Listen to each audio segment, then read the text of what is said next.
Hello, good morning and welcome to Newsfile. This is your most authoritative news analysis platform, and here on Newsfile we put Ghana first. And this morning I engage my guest on the Koduka International Airport name change controversy.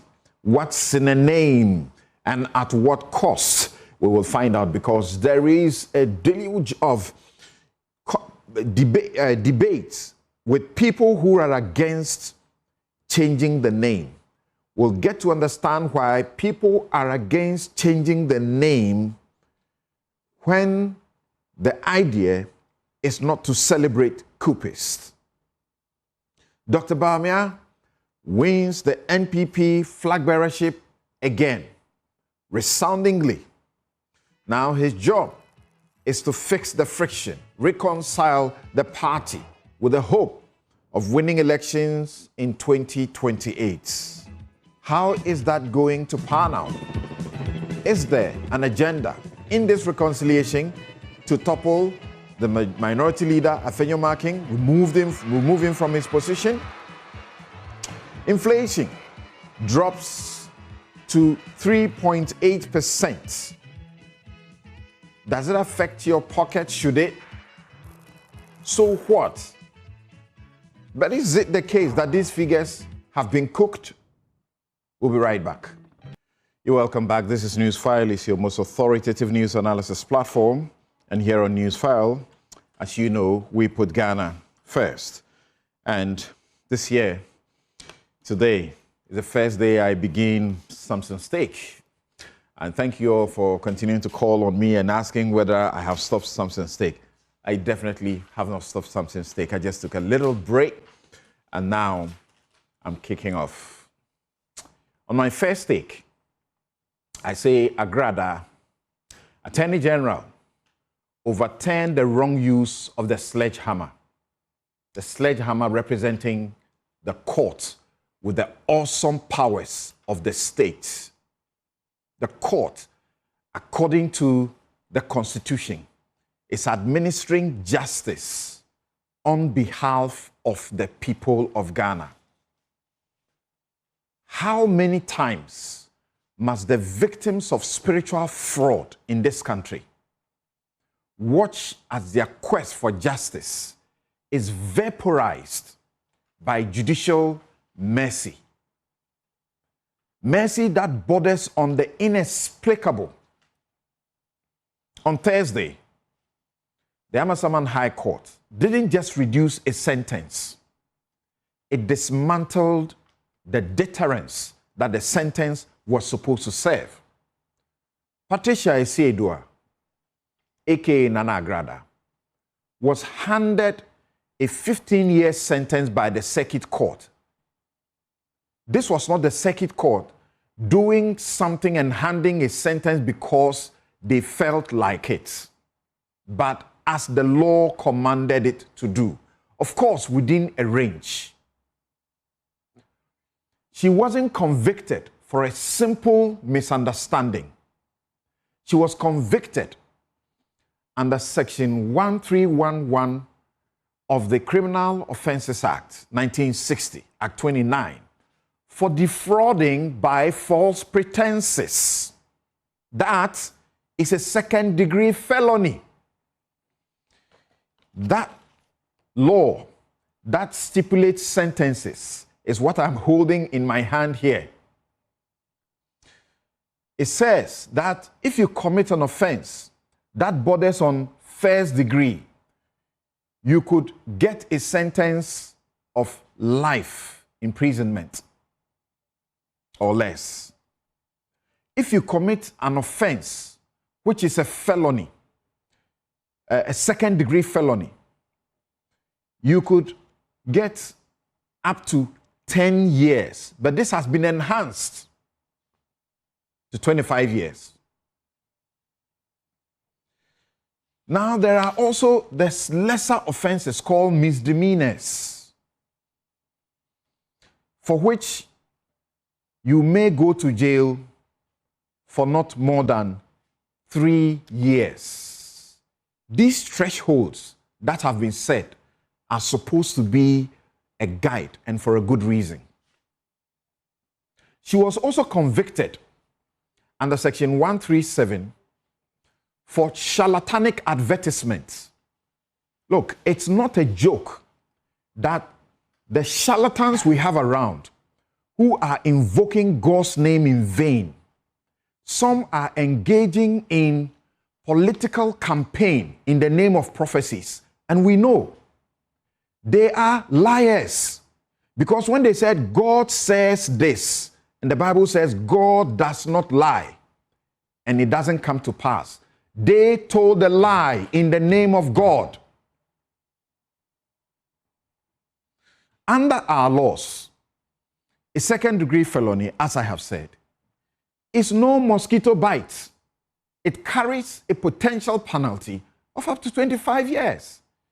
Yet Justice Solomon Oponchumesi saw fit to slash 15 years down to a mere 12 months, which 12 months means that she should be out of jail in the next 2 or 3 months. His reasoning: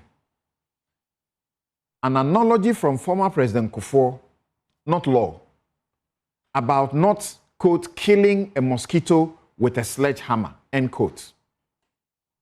This is a travesty of the sledgehammer. But here is my take. Agrada is no mosquito. As Professor Koku Azar rightly pointed out, organized faith-based fraud that targets the desperate is a predatory shark, not a flying insect. To suggest that 15 years for a serial premeditated felony is excessive because only 4,000 Ghana cedis was involved in this specific charge is to ignore the social harm. When a judge reduces a felony sentence to what is essentially a time-served slap on the wrist, the law ceases to be a shield and becomes a suggestion. We saw this with Bishop Obinim. Bishop Obinim is walking free. He famously stepped on the stomach of a pregnant woman on national television. The nation was incensed. But what happened? He walked. That is the face of impunity. Elsewhere, he will not be walking free and continuing what he does. Encouraging impunity by reducing this sentence to 1 year, the court has sent a dangerous message to every money-doubling charlatan in Ghana. Those in the church who are selling canes, who are selling cocoa, who are selling, what's the name again? Drinks. They are now being told to go ahead, defraud the vulnerable, and at worst, they will spend a few months in a cell and pay 200 penalty units, 2,400 cedis. A pittance compared to the millions they rake in. This judgment is substantively unreasonable. An appellate court's job is to check for legal errors, not to substitute the law with personal metaphors about mosquitoes and sledges. Dear Attorney General's Department, you work for the state, and we are looking for a state that has a moral conscience, a conscience that deprecates the conduct of people like Agrada, the conduct of people who look at our mothers, vulnerable ones, who are pregnant, and step on the pregnancy many times with all the force they can muster and still walk out of a court. The conduct of people invoking God, doing political campaigns and apologizing for it, and we think everything is fine. And they are getting defended by people you would think have a scruple of morals, including journalists. What is wrong with you? Dear Attorney General, this is not where you sit back and say, oh, I did my case, got her 15 years and a court has reduced it to 1 year, so my job is done. No.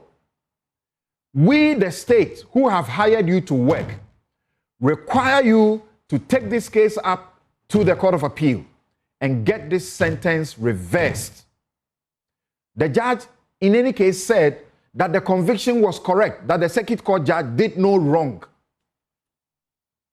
Why were the thresholds set for first-degree felony, second-degree felony, and, misdemeanor? Why was the threshold set for misdemeanor for somebody to be put into jail not more than 3 years? Misdemeanor. And the person was charged and convicted on 1 misdemeanor and 1 second-degree felony. If you are going by what the old provision is, they should not go to jail for more than 10 years. The threshold is not for nothing. If the state does not appeal this reduction, it signals an abdication of its duty to protect the public from such spiritual predators. We cannot build a society where the high profile and the repentant get a pass. I mean the repentant, unquote, get a pass, while the poor rot in jail for stealing a goat. AG, it is time to act, overturn this sledgehammer ruling, and restore the teeth to our criminal justice system. And that will be my take. You're welcome back. Thank you very much. And already getting some responses to my take that I have shared with you just a while ago.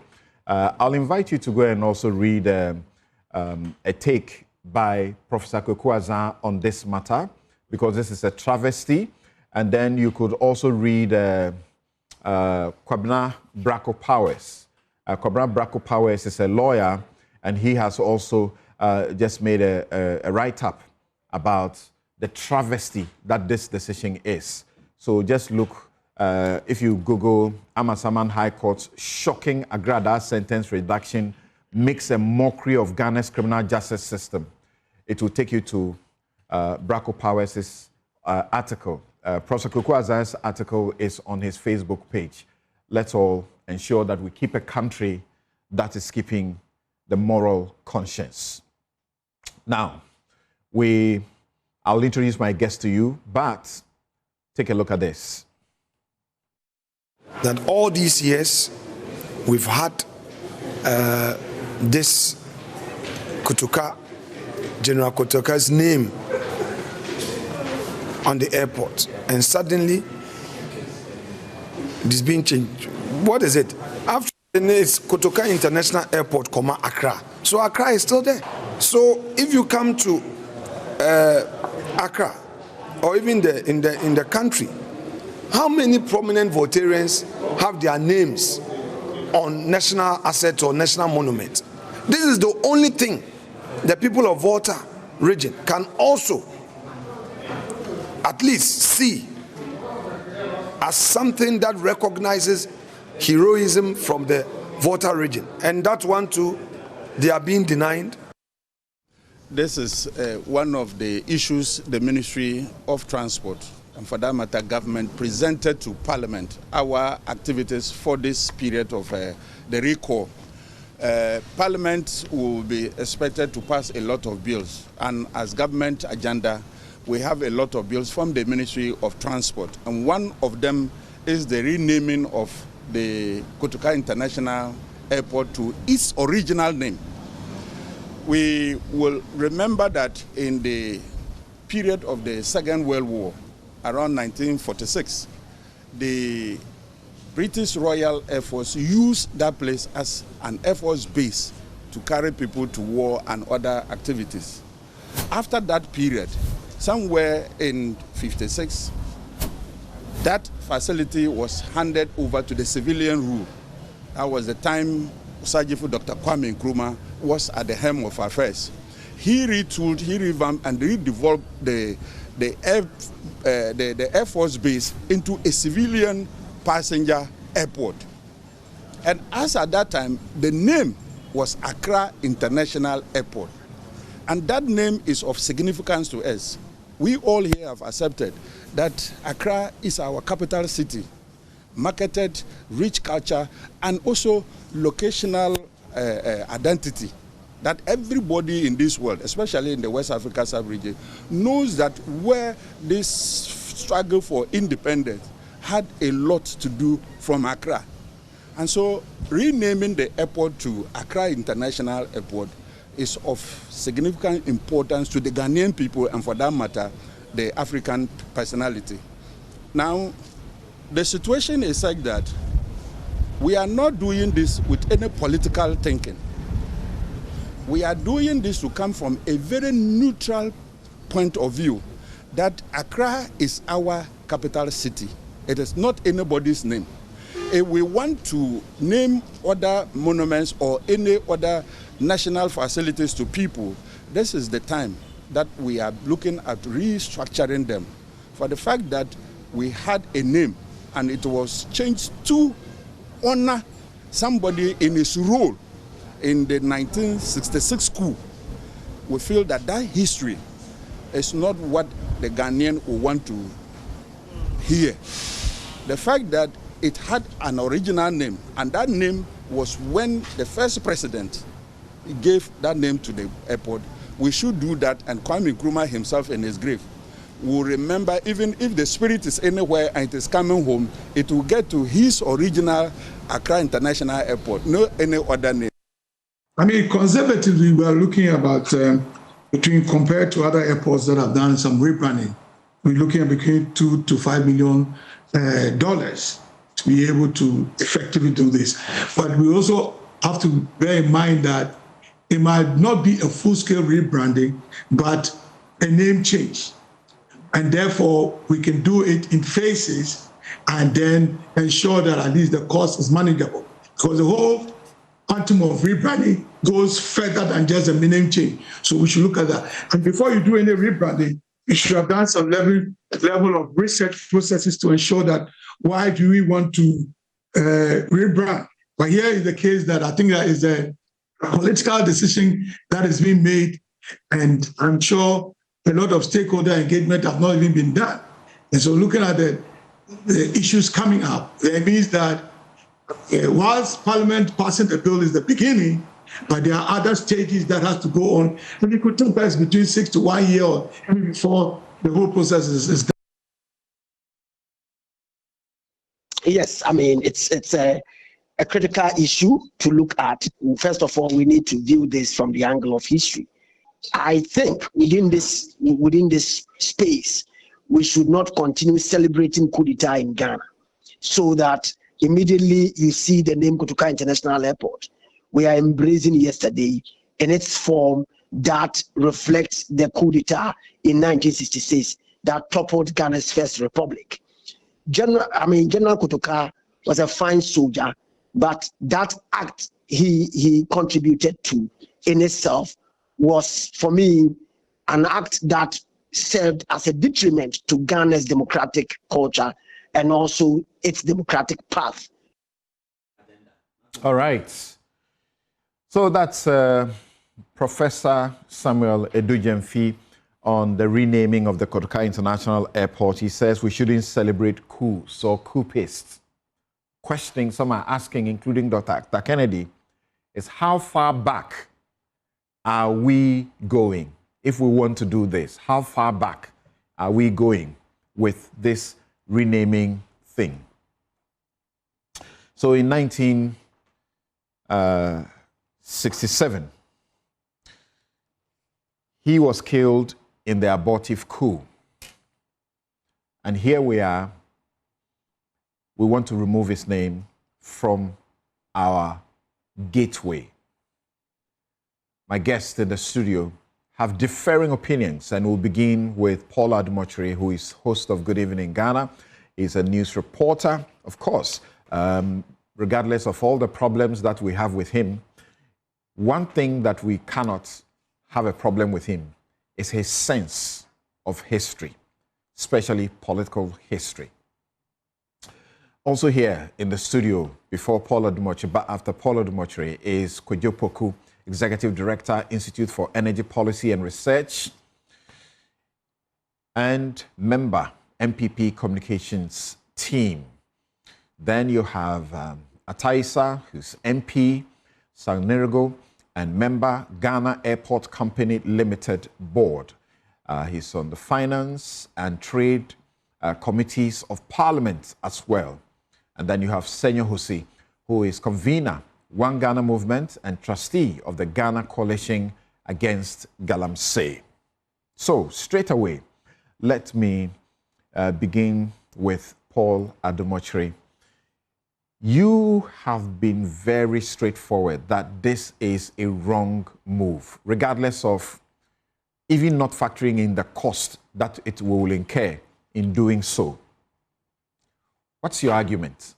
That we should celebrate a coupist? Thank you very much, Samson, and good morning to your viewers. And thank you very much, everyone. I'm happy to be here. I like the way you said, despite of all the problems, I would like to know what some of those problems are. Oh, but yeah, fair enough. Many of us have our problems. Yeah, fair enough. But the thing is that you are upfront with what you do. That yes, I belong to this political leaning. I don't shy away from it, and so on and so forth. So why not? Okay. What this does is that, first of all, I like to put on record that when we follow the campaign of the NDC, this was never mentioned in the campaign. So this has not been a matter that they thought about during the campaign that they will do for Ghanaians, or they will use it to reset the Ghanaian agenda. They didn't talk about it. If you look at it critically, it's becoming very obvious that what all this is about settling political scores. It has nothing to do with renaming an airport. Really? It has everything to do with settling a major political part of our history, which is the sanctity and the 100% goodness of our first president and the illustrious Dr. Kwame Nkrumah. The point of the history is that since Nkrumah died, he has become much bigger than when he was alive. In the year 2000, the British Broadcasting Corporation, which did the survey, and in that survey, many of us as university students voted for Kwame Nkrumah because he was competing with Nelson Mandela, and Nelson Mandela was South African. And we didn't understand how the African story of the century can be told without the emasculation of colonialism and imperialism. And you can't attribute that to Mandela. The removal of colonialism, imperialism, and the fight against neocolonialism is certainly Nkrumah's fight. So we felt that it is actually unfair to compare Nelson Mandela to Kwame Nkrumah. We even thought that John Mensah Saba had done more than Nelson Mandela for Africa, but that's beside the point. So Nkrumah then ends up by the year 2001, 2002, as this ultimate political hero who has no blemish.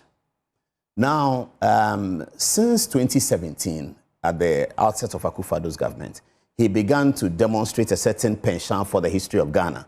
In his maiden independence speech, and this was the first time it happened on Independence Day, he almost gave a history lecture to the audience at the Independence Square, to the point where it was becoming very long.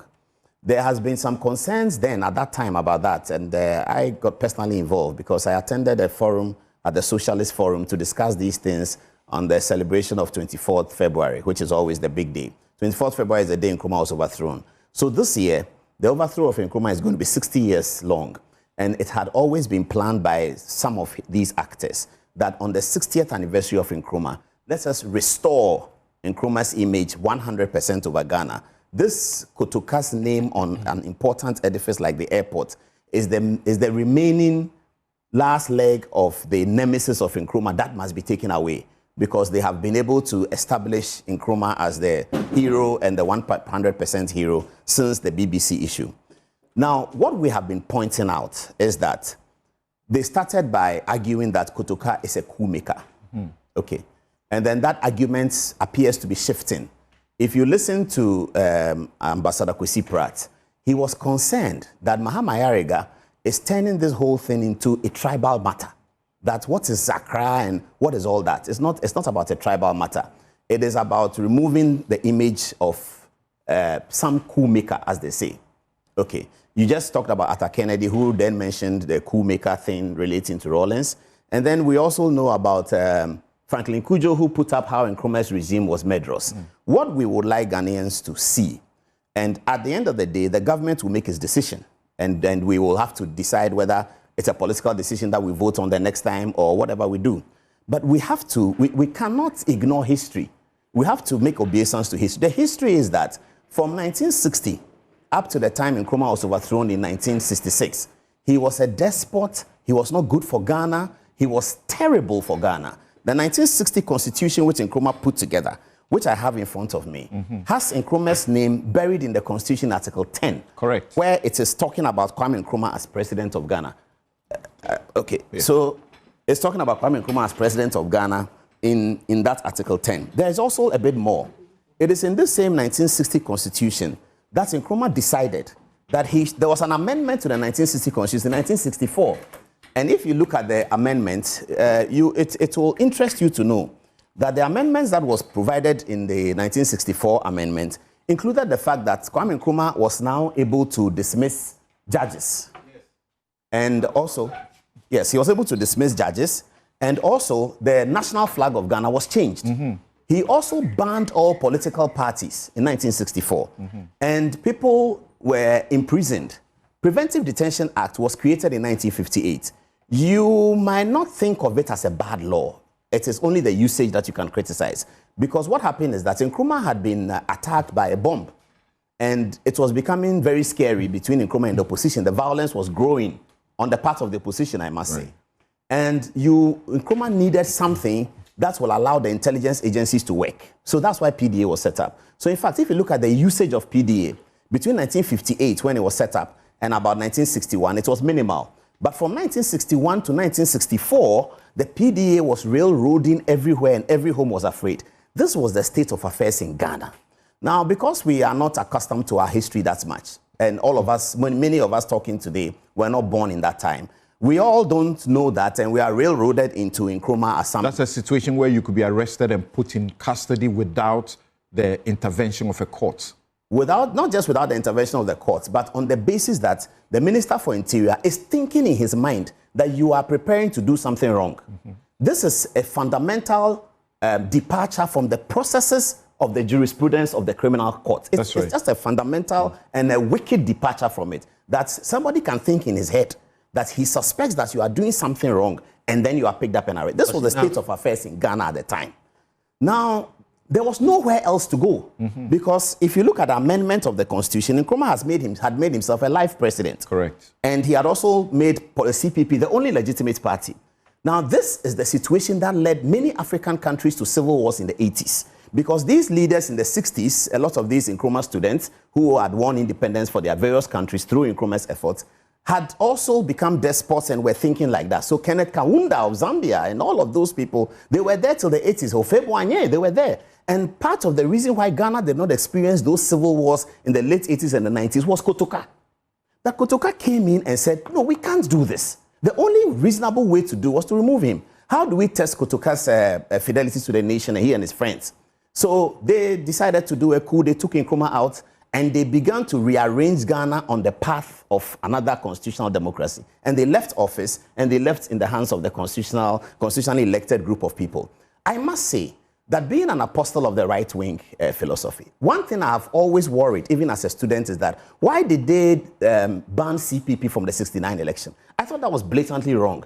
And that is what led to the division in our country that we are still suffering. Bawumia and his people should really have allowed Nkrumah to run the election.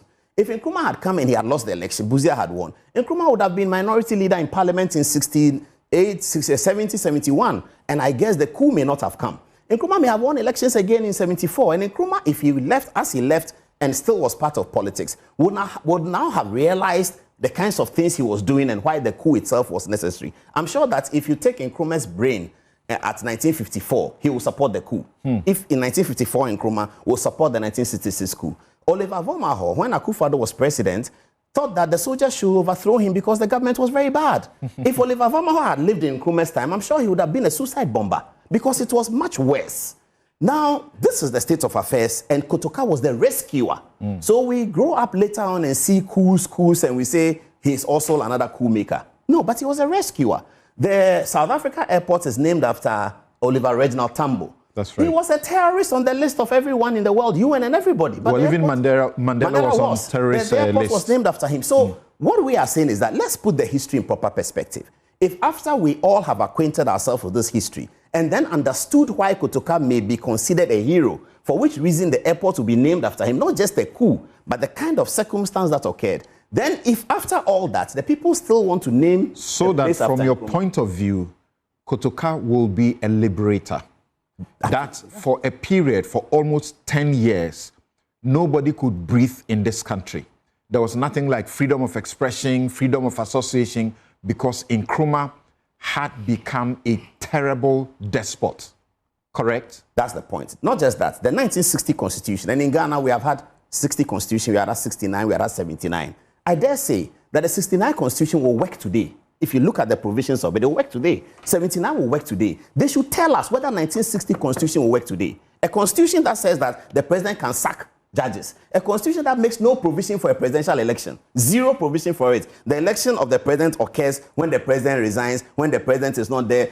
There's nothing like on this date we are going to have an election. And it's actually named in the constitution. Yes. Now see what happened. Nkrumah was popular. Yes, he was. In 1951, he won the election. 54, he won the election. 56, he won the election. You cannot win 3 successive elections in those days if you are not popular.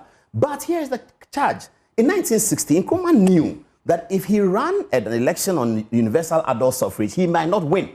So he decided to obscure the election and call it a plebiscite and do something funny. Fair enough. Ghanaians were waiting that, okay, another 4 years, because we are now turned into a constitutional regime. So every 4 years, we must have election. Another 4 years will come, we'll have election. 64, everyone was waiting for the election. What happened? The proper coup d'etat. Nkrumah overthrew the constitution as a president with the parliament and said that we will not have any election anymore. CPP is the only party. All other political parties are banned. A president whose finance minister can run away from parliament. A president who sits in a parliament that 1/3 have run away. A parliament that was elected in 1956 and no election of the parliament until 1966 when the coup came. 10 years of MPs in the house, no election. This is the state of affairs in Ghana. And these our friends, Kwesi Pratt and Co, would like us to say that this is okay. We shouldn't say anything about it. How should we not talk about it? When we say, bring up the history, let's discuss, then Nkrumah say, no, don't talk about it. No, don't talk about it. Why should we not talk about this? Now, this is what has held Ghana. This is why Ghana is different from other countries. Kotoka is the reason. Kotoka are free for Ankara. They are the reason why Ghana is different from other countries. That's why we didn't have a despotic leader who had been in power 20 years, 10 years, 25, 30, 45. When Ghanaian young people hear that, they wonder, what is that? Somebody has been in power 45 years. Museveni, Uganda. Hey, no Ghanaian young person can relate to that. They can't relate to that because of Kotoka. If it's not for Kotoka, Nkrumah would have been president till we finished school. But when Jerry took over, he almost did 20 years. But that is why there was such excessive pressure on Jerry. If you read the 1988 report of compulsorily go and democratize, that's why there was such much pressure on him. And that's why Jerry succumbed to that pressure, because he was scared of the Nkrumah situation. So much as he was strong, he was being told that, Charlie, don't become an Nkrumah, the coup will come. So let's go and democratize. You are popular, you can win the election. And that's what happened. All of this. So you insist that Kotoka deserves recognition by leaving his name on our gateway, our airwaves gateway. Couldn't he be compensated by some other means, as is being thought of? I'm coming to that. I'm not the president and I'm not the government. The government will always have to decide who goes where. But in making that decision, they have to carry us along. And carry us along convincingly. Akufo-Addo could not carry us along to name the University of Ghana after J.B. Dankwa. He dropped it because he wanted it. And he made arguments for it. And if you look at how University of Ghana was settled, perhaps you can find something in for J.B. Dankwa and Reverend Baita and others.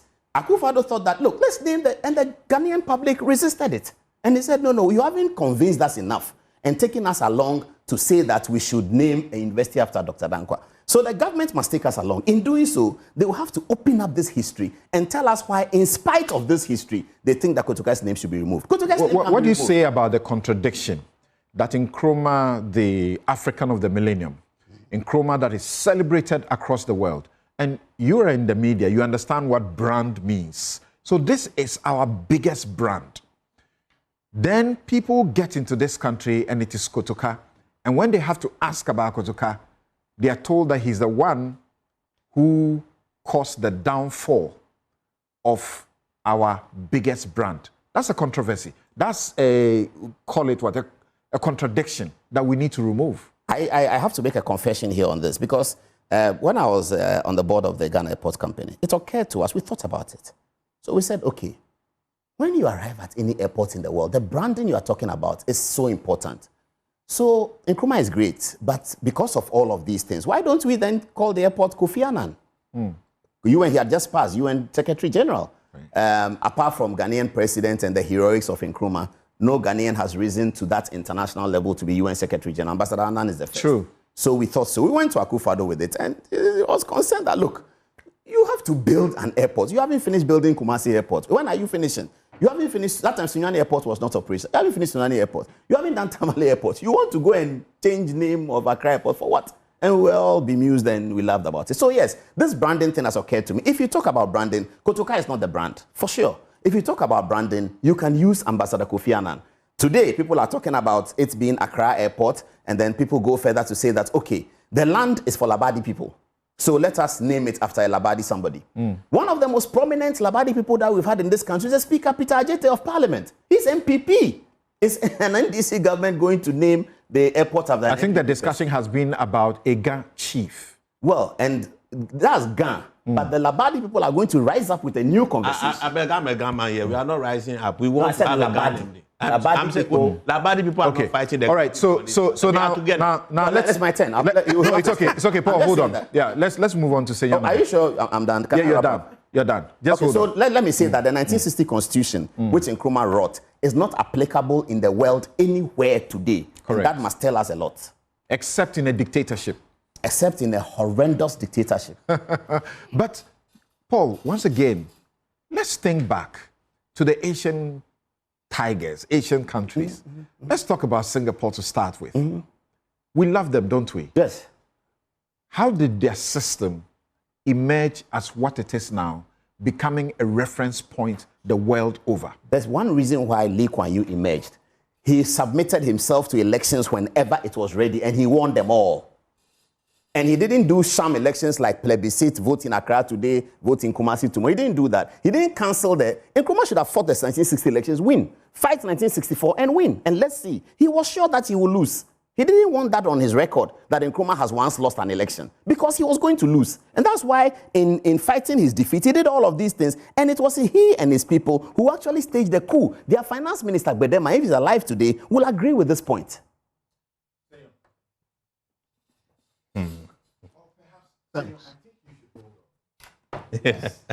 Yeah, from, Isa, because it's important to get people to understand what the intention of the government really is, why this should be a preoccupation in the first place.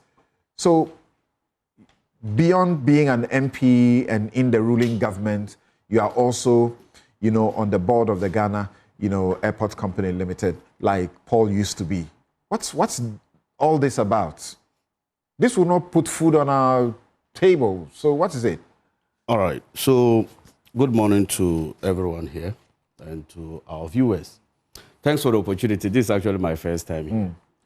But let me first of all start with the government position. And thanks to all of you who are in nice blouses. Yes. I love Kofi's blouse. Yeah.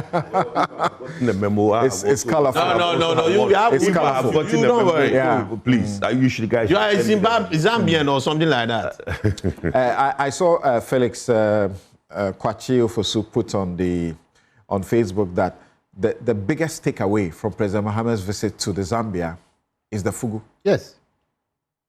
So that ignoramus should be celebrated then. Absolutely. Yeah. So in every hero, there's something wrong. All right. So first of all, the justification has to do, I support fully that it's long overdue. And I think all those against it since the conversation started are not really against that. But the reasoning behind the change is what people are not comfortable with. That's what so far I've observed. All these talks that Paul has done has not really questioned the need to have a name change, but he is suggesting further information that the government need to provide. Now, we are trying to do a historical identity and correcting of the records. First of all, every project, infrastructure, or a monument, when it is constructed, it has its own purpose, objectives, and name. There was no airport by the time Nkrumah became Prime Minister of this republic. What we have could not even be called an airstrip. It was a military base. Somebody thought there was a need for the country to have an international airport that would liberate us from mental slavery at the time. He thought of opening borders among African countries to increase trade and liberalize our economies. That was the reason why we established the international airport there. At the time of initiating that project, even at the commissioning, the project came with its name. So we are just trying to do the historical identity in this matter, that the time that the project was constructed, it came with a name. The person who built it hasn't used or didn't use his name to name after the project, but he looked at identifying the local roots of the Ghanaian economy at that time, which was Accra. So why has Nkrumah become a consideration for the renaming rather than Accra International Airport? No, it is the Accra International Airport that is we currently have, even at the board level. There's nothing like Nkrumah International Airport. That has not come up. You have heard some of your MPs suggest that that is a suggestion. There's thinking about some Ghana chiefs and other things. Fortunately, you said that I'm a member of the board. That's right. That is what the discussion is about now. We haven't personalized the infrastructure because you give opportunity for future governments to come and meddle with this type of conversation we are having right now.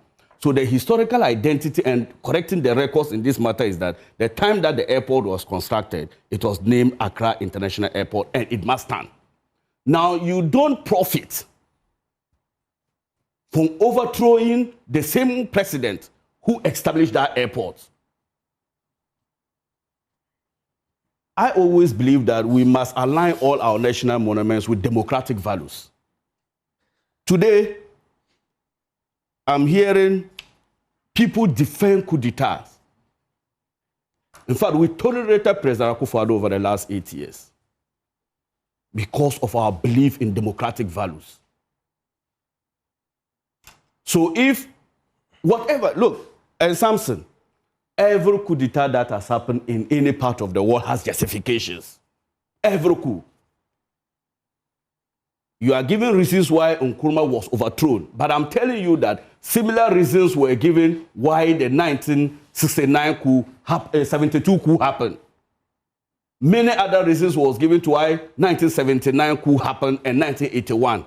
And same happens everywhere in the world. Nobody has ever taken up arms against a constitutionally elected government without giving us these reasons. Oppression, silencing the media, limiting the avenues for constitutional change and democratic processes. That has always been the standard reasons. It is not peculiar to Nkrumah. So I am saying that what Kotoka did cannot be a substitution for legitimizing coup d'etat and saying that we should isolate his own and treat him like a liberator or a freedom fighter and question all other coup that has happened in any part of this country or any part of the world. Now, look, 1960 Constitution, every constitution, you are lawyers, is evolving. No constitution, any part of this world, has remained same since 1960. That is why it always gives room for constitutional amendments. So if 1960 Constitution cannot be used today, every constitution is time-bound. Because emerging issues come that at the time of drafting the Constitution, you might not have contemplated the existence of such issues. There are constitutions that have survived 200 plus years. And always getting amendments. With very little or no amendments, except judicial lawmaking amendments. Which is part of the amendment process. So I'm saying that constitutions are living documents. So you don't base your argument because the 1960 Constitution, in your mind, was utterly bad. And because of that, Nkrumah was a despot. That was the circumstance. You need to always, no two scenarios are the same. You need to always analyze everything based on the times and circumstances. The Paul is talking about facts. What's your problem with the facts? No, I'm saying that he talked about the Prevention Detection Act. Correct. That was in direct response to the several attempts that was made on the life of the president. No, I talked about the 1960 Constitution. Please, I've just said that every constitution is a living document and it is always evolving. No constitution is static.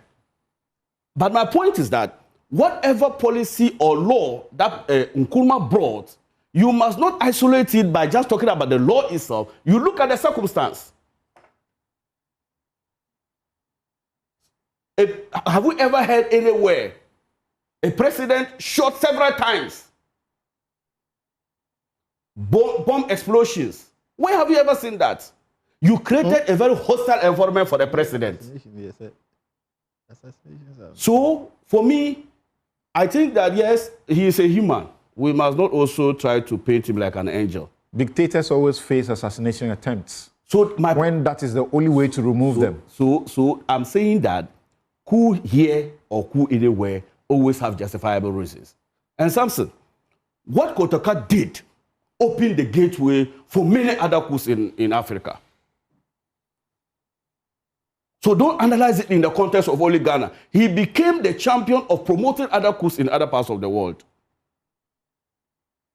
And look, immediately they did the coup.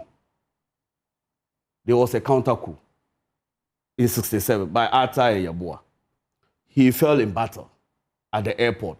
That was the reason why he was named. The airport was named after him.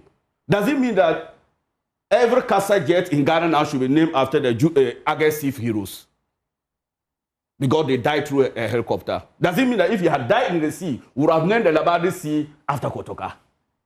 What type of logic is that? So the reason why they named the airport after him was wrong in the first place.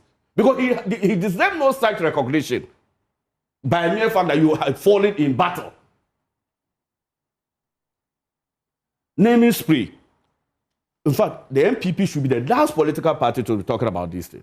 You came to Tamale, despite knowing the rich culture and history of our traditional area. In fact, the only chief that unites the Moli Dagombes is Nagbewa.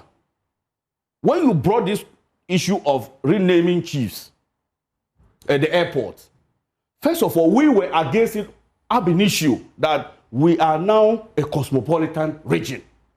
And to that end, no particular tribe is superior. Name it after the Tamale International Airport. They said no. And they went to select a partisan person, non-partisan person called Yakubu Tale, a sub-chief of the Yana.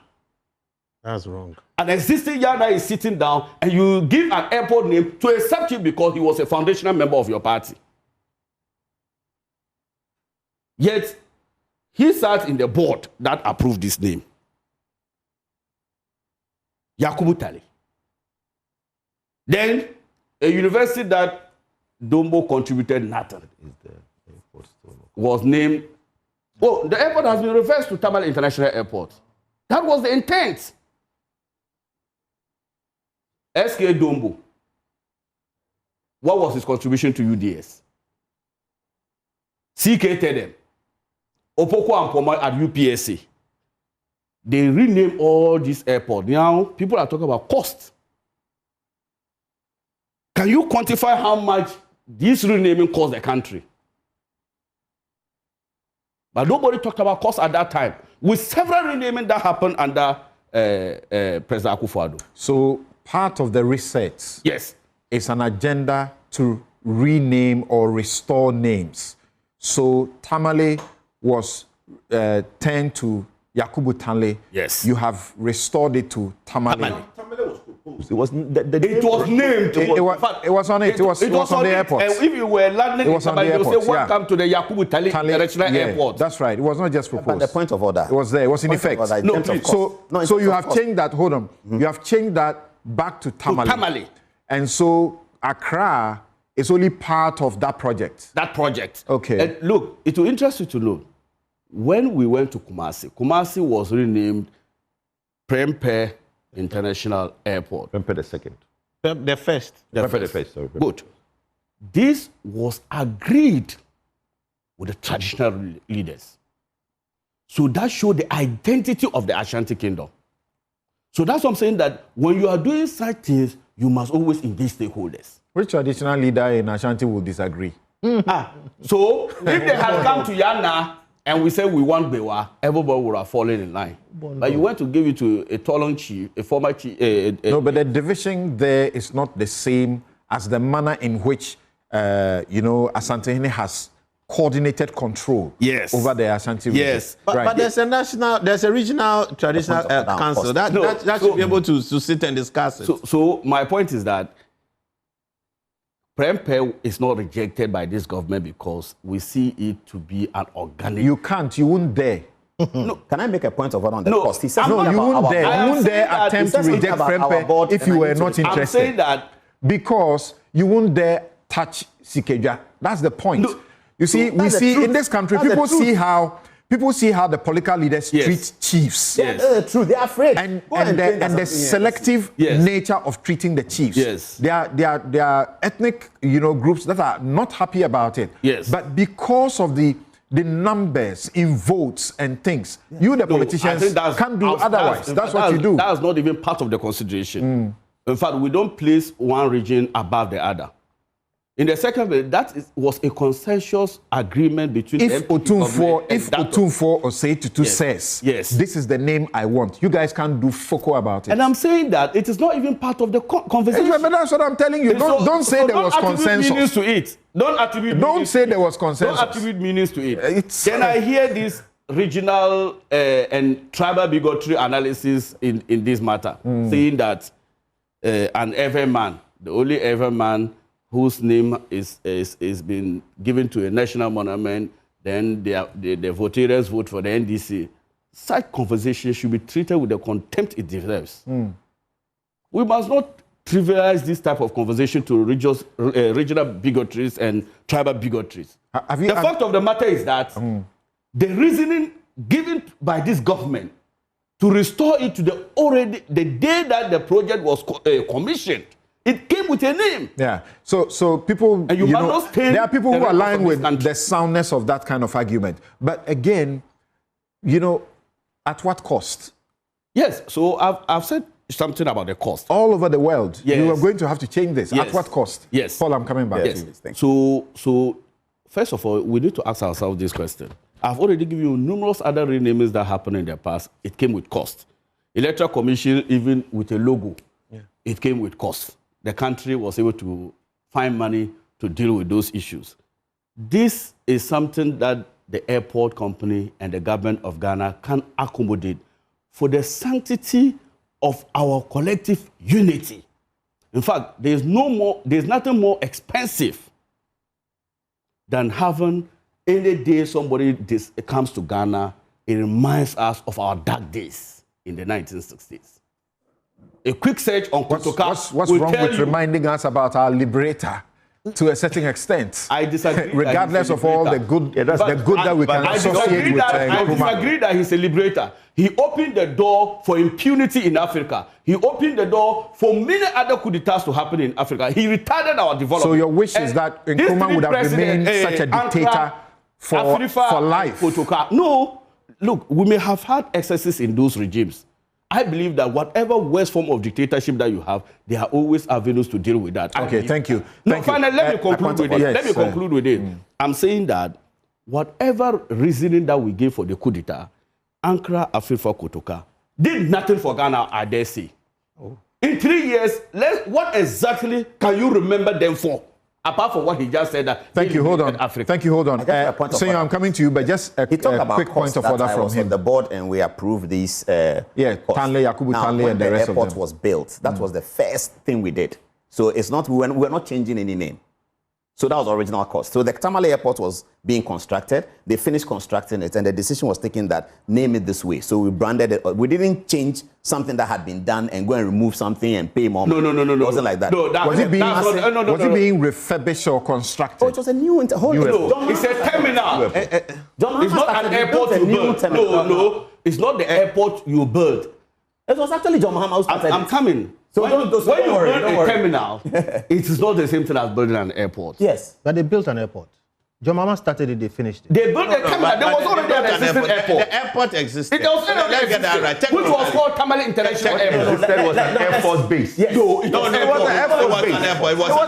It was an airport. Tamale International Airport. So what's an airport? What John Mahama did? I'm also on the board. What John Mahama did was to build an international airport. We started Can you call Tamale Airport before then an international airport? Yes, in 2016. Let me tell you. Go and look at John Mahama's sessional address. Can you let me provide this information for you? Let me provide this information What's for an you. airport? Let me provide this information. Kumasi was also being it's important. internationalized.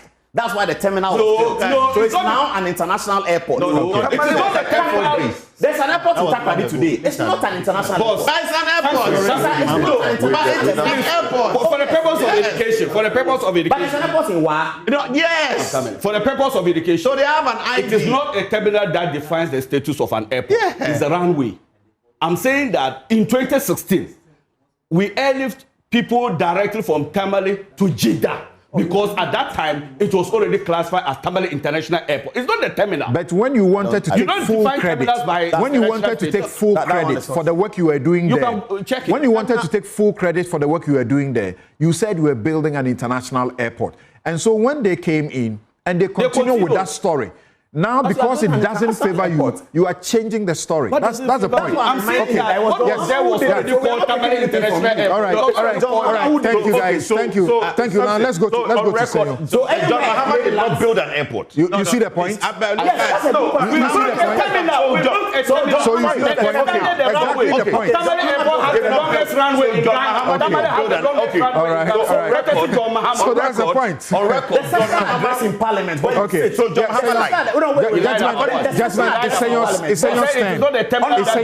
Gentlemen, the sessional address of John Mahama. thank you, Senyor's stand. Thank you, Senyor's stand. Paul Lisa and Kojo, thank you.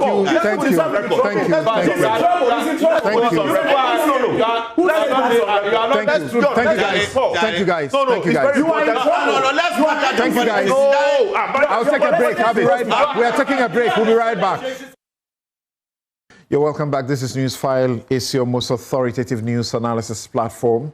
And Kojo Yansing is watching and says, men do not wear blouses. Well, you know, there's a lot of ignorance on social media, and sometimes the things that trend the most, a lot of ignorance in there. That's why some of us, we don't waste time on some of the things that happen on social media. Right. So, as you can see, according to a certain guy in Kenya, all of us, we are wearing blouses. All right. So if you are just joining us, this show began at 8 a.m. And if you missed it, Samson Steak began the show. And I've seen all your comments that are coming in on Samson Steak. So always make sure to join us at 8 a.m. This year, we have extended the time to give our guests sufficient time to make their comments as well, because you have complained about it over time that the guests don't seem to exhaust their comments, and they sometimes don't even have opportunity of rebuttals, and that's why we have given an extra hour, beginning with Samson Steak. Thank you. So always go back at 8 a.m. and not at 9. Nana Ekwamwa Boateng Ablekuma Central says that it appears this government doesn't really know why Ghanaians voted for them. Renaming schools, now airports. Tomorrow, you will wake up, they have renamed Ghana. Is this the pressing issue that is affecting ordinary citizens? What of the Galamsey fight? Is our water bodies cleaning up? Yeah, we understand something is happening, but of course, we must follow to ensure that the water bodies are truly cleaning up. Siba Al-Hassan in Pong says, what kind of political dishonest and gymnastics is that Paul is doing? Which part of what he's doing? He's against changing of the name in one breath. And in another breath, because it's NDC, we should open the discussion for Ghanaians to be part of the narrative. Really? Okay. And my guys, they have comported themselves now. So those of you who were complaining, Richard Asante Eboa says, please kindly get your team to stop the unnecessary interjection. It is destroying the fluidity of the program. Dr. Richard Yeboah Asante. Of course, we had Dr. Kennedy expressing a similar concern. We had this lady, Tish, also expressing the same concern that please tell your panelists they are not parliamentarians in parliament, so they should speak in turns for us to listen. Okay, and Jifa also says Paul is being rowdy. All right, a bit of it is okay. So, Seyo, do you get the purpose of the restoration, so to speak, of the name? I think first, let's contextualize. You're also a marketer, so you know what brands do. I do appreciate the need for us to brand appropriately and ideally. It helps promote the country. Tourism has become a critical feature. Airports are a gateway to a country. So it's a very important conversation. But what this unveils is the weakness of our history. And over time, we've not really invested right in making sure our history is properly told. Politics has overwhelmed common sense, and our politicians cannot even agree where the sun rises and where it sets. Thank you. I know, and it's sad. I don't think my children today understand. Please, they always agree on their car loans. But that was good. I don't think my children today understand Ghana's history. I think they even study a bit more of European history and American history than they even do for Ghana's history. I'm just being reminded by some of my senior brothers here about some of the failings of our coup d'etat practices, especially under Rawlings, and how it influenced our study of history. There's a need for us to relook it. We had a chance to relook it and also saw the previous government trying to tweak it just to favor them. Please, history is a reflection and a recall and a proper capturing of our truths. Let's not run away from it and want to just cue it for one party or that. We need to understand our past to shape how we move going to the future. Paul is absolutely right. Nkrumah is a hero. There's no two ways about that. But heroes fail, heroes fall. Heroes sometimes walk to zero by virtue of their inability to manage their heroism at a certain point in time. There's a reason why the British appreciated Churchill for the leadership he showed during the Second World War. But they don't vote him back to be the one to rebuild the country. He was a hero. Did that make him a villain? No. Nkrumah, at some point, let's be honest about it, he missed his plot. We may find justification for it, but the summary of it is that he missed his plot. Lee Kuan Yew, you mentioned, was here. He really lamented Ghana. He saw the prospects of Ghana, and he saw wasted opportunity. Let's be honest about it. Go and read First World to Third World of Lee Kuan Yew, his first book. You know, these are facts. He worked with Kroboduse, and he saw corruption. He saw institutional failure. And he actually feared for the stability of the country's democracy. After visiting Ghana in January, in less than a month or just about a month, Nkrumah was overthrown. If Lee Kuan Yew could come from wherever it was and saw our failings, for a country that was hoping to take inspiration from Ghana and Nigeria at the time, there was honestly a problem. Nobody sitting on this panel, including His Excellency John Dramani Mahama, will sign up to the 1960 Constitution. Nobody. Nobody in Ghana today. You just must be a lunatic to sign up to that particular Constitution today. So let's contextualize everything. It's not to say Nkrumah has been all bad. He missed his plot at some point, but he brought us and led us into where we are today. And again, he's not the only guy who did that. There are people who contributed. Ajete Sowa, Corporal Tipo. These are people who triggered the 1948 riots, all right, that actually led to where we are today. Everybody has contributed, and we must recognize that. What General Ankara and Kotoka did, I don't agree that they were villains. No. Considering the state of our country at that time, the state of the trajectory of our politics, it's not reflective of the dynamism, the plurality of our culture. where everybody in a multi-tribal, multicultural environment should also find its place and space. Nkrumah closed that door for whatever reasons. Again, it's not to say Nkrumah was that bad, but he missed his plot. Those guys came in to help reset as well. They came in, but they also didn't reset appropriately. Because like Paul rightly said, we shouldn't have excluded Nkrumah. We should have corrected the problems in our constitution. We should have corrected the problems with the governors to enforce and ensure the plurality that reflects us as a people. We did that, but suppressed Nkrumah. We corrected one wrong by also doing a bit more wrong. But the democracy we have and the lessons we have built all the way today is a combination of every lessons at every point in time. So Kotoka was not a villain. He helped reset and help restore democracy, because democracy was truly lost. Nobody could debate these things unnecessarily. Again, saying that democracy was lost doesn't mean that Nkrumah ceases to be the great man of our time. No. He's a human being. He missed his plot. So we should settle that matter. Should we rename our airport? Kotoka's presence there was a reminder for all of us, those who understood history, about the need for us to actually continue to defend our democracy. Unfortunate as people may see it, it's not just a coupist thing. Today, do you know that under our current constitution, if anybody overthrows our government, we are actually mandated by our constitution to counter-coup it. Even if they restore democracy in their own form, we must restore the 1992 constitution, not any other constitution that comes after it, unless we agree collectively to change that constitution.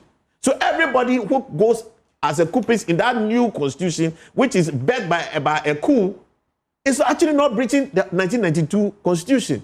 We are restoring the democracy we fundamentally signed off on. We can agree to move on. I have a problem with the names, though. There must be harmony and policy clarity in what is making us name airports. We have 3 major airports now. He's on the board. He says it is Accra and no other name. So if you have heard any other NDC MPs or government people suggest that they are looking for other alternatives, he says don't take any of their word. I mean, they are making the call, but I'm saying that there must be a method to this conclusion. What is informing it? And we must have consistency. We are multicultural, we are multi-tribal. We are not a homogeneous people.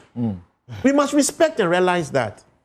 I'm the son of a Ghan woman, a very proud Ghan woman, the son of an Ewe man, a proud Ewe man, and I'm proud of my identity. And I don't feel like I want to feel subordinated by virtue of my tribal heritage. No, and I take pride in it. I land in Kumasi and I take pride in the fact that I see Prempeh the First there. And I see it because it will be able to teach my children about the history of our people. It will be able to tell tourists about the history of the culture they are flying into. So there's value in that. What is the policy governing the naming of our airports? We have a policy governing the naming of our FPSOs. We do it after ex-presidents. Dr. Kennedy is making a proposal that we should have a legislation that guides how we name anything in this country. I don't agree, but you said because the absence of it is part of this chaos. You know something, Samson. You see how big our constitution is. It's like we have to legislate everything, including common sense. And governance reason. We shouldn't do that. We should be a people with honor, with a proper value system. We honestly sit back and we can largely tell what right is and what wrong is. There are a few gray areas, but we want to legislate everything because every day we are trying to take advantage of something. Because we're quote unquote bad people. No, otherwise, there's no written constitution. Look at this conversation we are having. Why do we need that? Because to have a policy around how you are naming your airports. To be clear. No. If it should be clear, if you want to propose something, you engage. Why shouldn't we have a conversation around the table? They went to the since we can't do the commonsensical things collectively, we legislate it. And you see, I don't think that's the optimal way to build a society. But if that becomes the only alternative to ensure reasonability and sustainability, so be it. But we can't continue to build a society that way. Our society would fail. We must be a society with a framework of values that should guide what we do. That's why when we sit here, we cannot even agree where the sun rises and say because we are NDC MPP. Then I realize that we are stupid people. But we are not stupid people. That's why we should be able to find common sense, find reasonability, find consensus in trying to develop our country. Ghana is one. Whether it's NDC or MPP, if MPP were in government today, do you want to be a hungry man? Do you want your children to suffer? Nobody wants that. We want Ghana to progress. So we should be able to find consensus over things of... So, Senor, where are you? Look. Where are you? Should there be a renaming? Agree. I think it's okay to want to rename for those branding purposes. Kotoka served the purpose. There's a reason why nobody moved it. Think about it. How many governments have we had across the divide? Yet still nobody has touched that name because it represented something.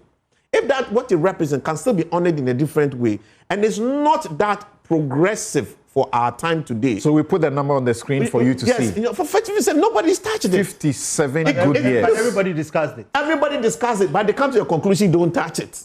You understand? There's a reason. Because it was a name of value. It represented and was even reminding the military people why they should even be there. It's okay. You want to change it today, that's fine. It should fit within a broad policy framework. Are we honoring the culture of the locations that we find these? Is this something that we will now say, look, the Ghana people have been so considerate to us as a people. Okay. They've given us their land as our capital. We overwhelm Ghanaians even on their own land. The Ghana people, we have taken everything away from them. Take everything. If we want to honor if people them, don't understand, the land dispute in the Ghana state, it is because we have taken everything away from them. We have taken everything from my people. They are my people. We have taken and look, they are one of the most considerate people in this country. They've given Ghana almost everything they have. If you want to honor them, you see, we are doing this by honoring the culture where an airport is situated. For that reason, Prempeh should sit in Kumasi.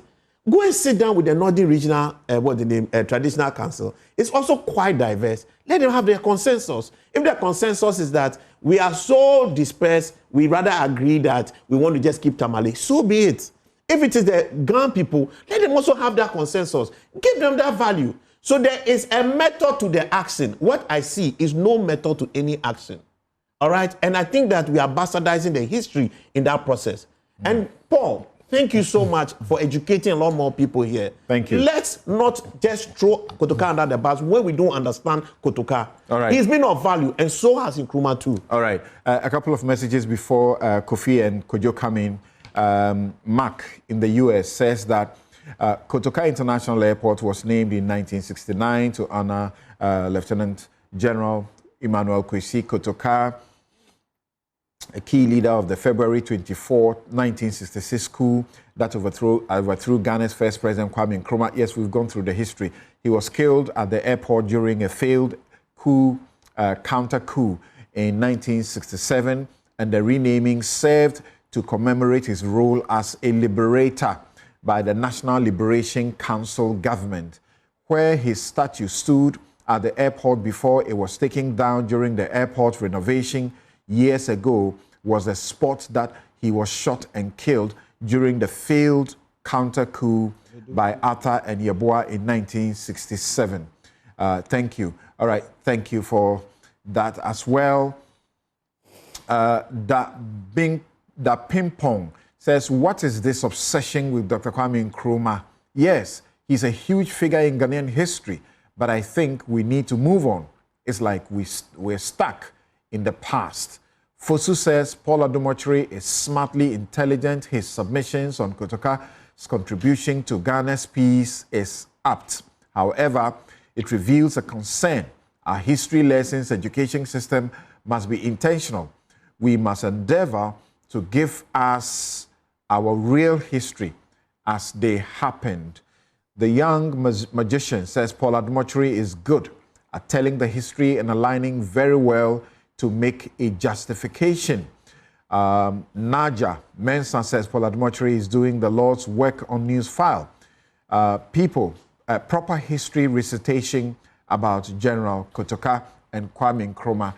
Thank you for those. And of course, when Issa mentioned what the contribution of Opoku Amponsa was about the renaming of the UPSA. The UPSA Alumni Association says Opoku Amponsa bought the land on which UPSA is on. And it is not exactly accurate that Kotoka set the pace for coups in Africa. The first coup in independent post-colonial Africa occurred in Togo in 1963, resulting in the death of President Sylvanus Olympio by soldiers led by Nyasingbe Eyadema. The Nigerian coup of 1966 occurred in January, a month before Kotoka's coup of February 24 the same year. Thank you very much for our very distinguished viewers, people who matter, who watch this show and are making sure that we get things correct. Thank you also very much, especially those of you who don't want to be mentioned. Right. Rebel.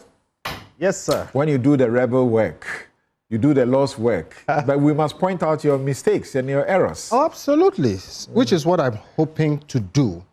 So let me explain where I'm coming from. I'm interested in the history. It's a tragedy that we are not teaching history. Don't canonize a rebel. That's all they are saying. No. That's why I'm saying I'm interested in the history. And I pay my dues when it comes to the historiography. Okay? If I'm wrong, let me know. But the truth is what I hope I'm going to tell based on what I have studied. Now, let's get this right. One, all great people have great flaws. Winston Churchill, one man, stood up against Germany, rallied the whole country, rallied the rest of the world, got America into the war and defeated Hitler. Winston Churchill was an imperialist and a racist. Yes. Terrible one. Great men have great flaws. Mahatma Gandhi, who we all know, okay, great man like that, he was a bigot. All right? We lawyers, we know about Lord Denning. Denning was a terrible racist. I still have his picture in my office. So Kwame Nkrumah was the greatest African of the last millennium, bar none. Nelson Mandela was voted second. Kwame Nkrumah from Nkrofo, not many people understand how he even got up from that place to become what he became, was the greatest president we've ever found. But me, Kofi Bento, I can give you a full lecture on all the things that were wrong with Kwame Nkrumah. You saw a bit of it from Franklin. Okay? But I'll always say he was the greatest African of the last millennium. When you were doing your Aspen Alewa Fellowship, did you read about Nkrumah from, this famous Kenyan poet? I remember something like that. Oh, this guy.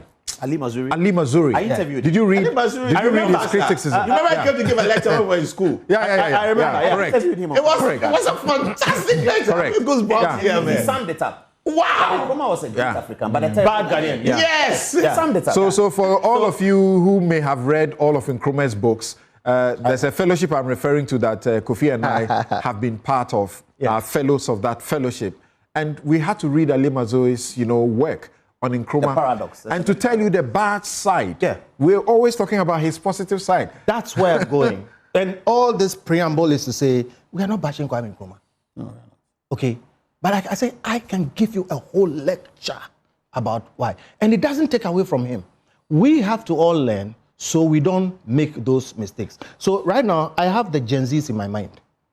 And I'm going to try and speak to them. And I've started the way I've started. The next thing I want to tell them is this. Time resolves many controversies. Time. When you are in the middle of something, you can't really appreciate it. But over time, many controversies are resolved. Now, when that is said, what you need to understand is this. Kwame Nkrumah, the greatest president we ever had, got to a point where his mind messed up. Many people, after they survive an assassination attempt, change. Donald Trump. Many people, I don't have time to go through the history, but Kwame Nkrumah went through a phase and he changed. Paul was talking about some of it that popular as he is and whatever, he feared that thing and so many things. I'm not going to just mentioned Donald Trump, your Christian evangelicals, they are hailing him. Yes. And the guy clearly is not well. He's putting up pictures of presidents as apes, So the next thing I want them to understand is that After time resolving it, people also change, especially when they suffer some traumatic events or whatever it is. Now, all that said, note this is a fact of our history. A time came when Kwame Nkrumah became an insufferable despot. What I mean is, he will not let anybody breathe in this country. Ask your grandfather, they will tell you. If I lived at the time when Kwame Nkrumah wrote that constitution, he would shoot me because I will be on the street with you, my brother. Face. I said even the president. All of us. All of us will be here. suicide bombers. Yes. I'm telling you. So listen, I'm talking to the young people here. The veranda boys. Listen, he was great, but he wasn't perfect. And to that extent, people like even J.B. Dankwa, he locked them up and they died in jail. So at that time, you had a situation. Because of that situation, he was overthrown. Now, there are times when something makes sense within that space. We call them epochs, times. But that's why I'm saying time resolves many things. Now, there's a law passed to honor Ike Kotoka because at the time, he was the biggest hero in Ghana. He saved this country from a despot, and there was nothing else to remove him. Now, that must be understood in its context. But there's something else I also say about that. I said, look, some people do things which if they didn't do, nobody else will be able to do. Yeah. But some people also do things which if they didn't do, even time will resolve it. Let me explain what I'm saying. Kotoka did what he did, and at the time he was a hero. Justified. But what if Kotoka didn't overthrow Kwame Nkrumah? Kwame Nkrumah would die. He had cancer, he didn't know, he would have died. My point is that let's give Kotoka his place in that space. But time has resolved the controversy of the nature of heroism that Kotoka had. Kotoka is what we call a one-shot hero. Kwame Nkrumah is a hero for all time. So over time, Kotoka's heroism has waned. Over time, Kwame Nkrumah's heroics have ascended. The cream has come to the top. We all have come to accept that. Like Gandhi, like Churchill, like all those people, great men have great flaws. After he's suffering all the things that he suffered, Kwame Nkrumah, with all his negatives, got to a point where he was insufferable. Somebody knocked him off. At the time, that person was a hero. Now, do we want to celebrate those heroes? Let me explain why that's important, because we are saying all kinds of things about it. In this country, we have had many coups. And this country has decided across aisles, political aisles, that we don't want coups. One. Two, that we will not celebrate coups. 31st December, it was ruled in court that we will not celebrate coups. When we were writing the 1992 Constitution, we put there what we call the perpetual clause. And in that clause, we said that anybody who does a coup and overthrows this Constitution, everybody, no matter who you are, should work against that person, overthrow that person, and restore this Constitution. That's what we call the perpetual clause. What it means is, in our Constitution, in our judge-made law, and in all our discussions, we have agreed as a country that, one, we will not celebrate coups, we will not tolerate coups anymore. And therefore, it stands to reason if today we say the heroic deed that Kotoka did, we have come full circle. Time has resolved that issue. And the resolution of the issue is to the effect that we will not celebrate it. Now, question is, when you weigh it all, is Kotoka a hero? He was a hero. Based on everything I've said today, I don't think we can post him as a hero per se to our children. We explain why he was a hero in a certain time. Is Kwame Nkrumah a hero? Yes, he was a hero. Is still a hero. All right? I say I can give you a full lecture about what was wrong about Kwame Nkrumah, but he's still a hero. Now, question. Who do you name an airport after? Oliver Tambo, Murtala Mohammed, John F. Kennedy. There is a certain way when you go around the world. That's right. So if you ask me, it looks like that. But I think we've named too many things after Kwame Nkrumah. That's my view. I think we've named too many things after Kwame Nkrumah. That's one. Number two, if you want to name something like an airport, even though Kotoka has its place, should you name your national airport? I think not. Let me give you a suggestion. The whole airport is there. Name it Kotoka. Let me give you a suggestion. We have Akwaje interchange. We have Tetekwashe interchange. Name the Pedwase interchange at Kotoka. That's fine. Why? The name remains. We can tell our children what he did in context. Let me tell you why I've come to this thing. Many years now, every time I say Kotoka. Primary school in Bama Company. Yes, because they have Kotoka little things here, but I'm saying something more prominent is befitting. The school, okay. So the whole airport Absolutely. Name There's the argument that what the NDC is seeking to do is important to them because Akufo-Addo has outdone them in honoring Nkrumah. You see, that argument leads to unnecessary strife, which is why I agree with Arthur Kennedy. In fact, we said what Arthur Kennedy said during the Jubilee Flagstaff House thing. I remember I said that, look, there is, you see, Senor was saying we should be better. We should be able to do these things. We have come to the point where we know we can't do these things. The politicians can't agree where the sun rises, every day. So let's have a simple rule. If it's not in the Constitution. But don't you think it's plausible that course. they want to do something for Nkrumah that no other has done? At least to make sure that Akufo-Addo does not get the better mention. So that's for the man who has honored Nkrumah. I agree with you. And in fact, they won't admit it. He said here, my gentleman, Isa has said here that Nkrumah's name is not in the running at all. That's right. Listen, in this Third Republic, even during Jerry Rawlings' time, this name change issue kept coming up. And I was going to tell you, my own issues, every time like foreigners come in, sometimes my friends, who is Kotoka? I'm always embarrassed. And I've always felt that it is too big a thing to name after Kotoka because, frankly, like I said, we have not realized it, but in the course of this Fourth Republic, we have put in our constitution that we don't want coups. We have put in laws that we won't celebrate coups. We have said in different places that no more. The coup that brought us the Fourth Republic, we have ruled in court that we won't celebrate 31st December. Yes. All right? The coup.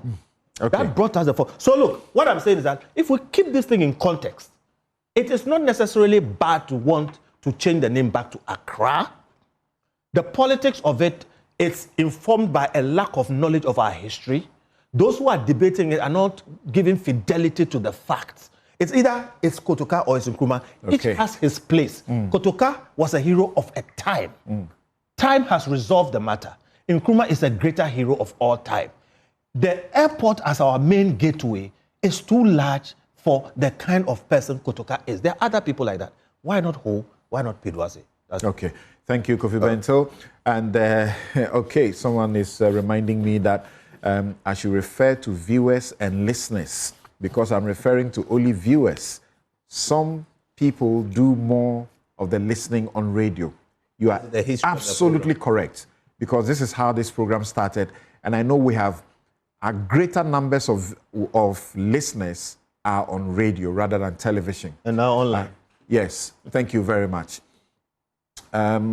So before I come to Kojopoku, let me go to Gasma, and he says that we want others to recognize him as a visionary, a trailblazer, and luminary. Yet back home, we celebrate his removal. Oh, okay, what a contradiction. Ask those who want to see the name maintained if they support the idea of having June 4 and 31st December recognized as a public holiday again. Well, the court has pronounced on that already. The NDC can celebrate it, but certainly not with our public funds. So that's a good question you are asking. And there's a correction. Thank you, Dr. Dan Kasati. Says that I mentioned Opoku Amponsa. It is actually Opoku Ampoma. Opoku Ampoma. Right. He did not just buy the land. He personally set up the defunct IPS as a private institution, which was confiscated by the military regime in the late 70s. Naming the university after him is therefore legitimate and the right thing to do. So there was a lot of consideration that went into that. And thank you also, Frank Anderson Jr., for bringing in my attention to that correction. Now, could you? Yeah, Samson, thank you very much. For me, I just think that whether Kotoka is a hero or a villain, I want to say a few things for the viewers and the listeners to make a judgment. There is a saying that goes that the only difference between a hero and a villain is that the villain chooses to use that power in a way that is selfish and hurts other people. Can we put Kotoka in that context? If you want to call him a villain, did he use the power selfishly to hurt other people, or was he a liberator at the time? A liberator. Thank you. He was celebrated. He was celebrated at the time. Including people in Nkrumah's government who had run away, like Paul said, including a finance minister, Gbedema. All of them left the country. Thank you. Now, we today, and my brother talked about the Gen Zs, when we say our national anthem, there's a few lines in there that is very prestigious to us. And what are the lines? It says, fill our hearts with true humility, make us cherish and fearless honesty, help us to resist oppressors' rule with all our will and might forevermore. Great. That is what Kutuka did. Kutuka at the time resisted oppressors' rule. That's actually what we are putting in our constitution now, as Senor refers to. Thank you. Now, if there's a coup and you overthrow it, you will rather be compensated. Thank you. So, look, in this whole conversation, we just oppose it to the time of the day.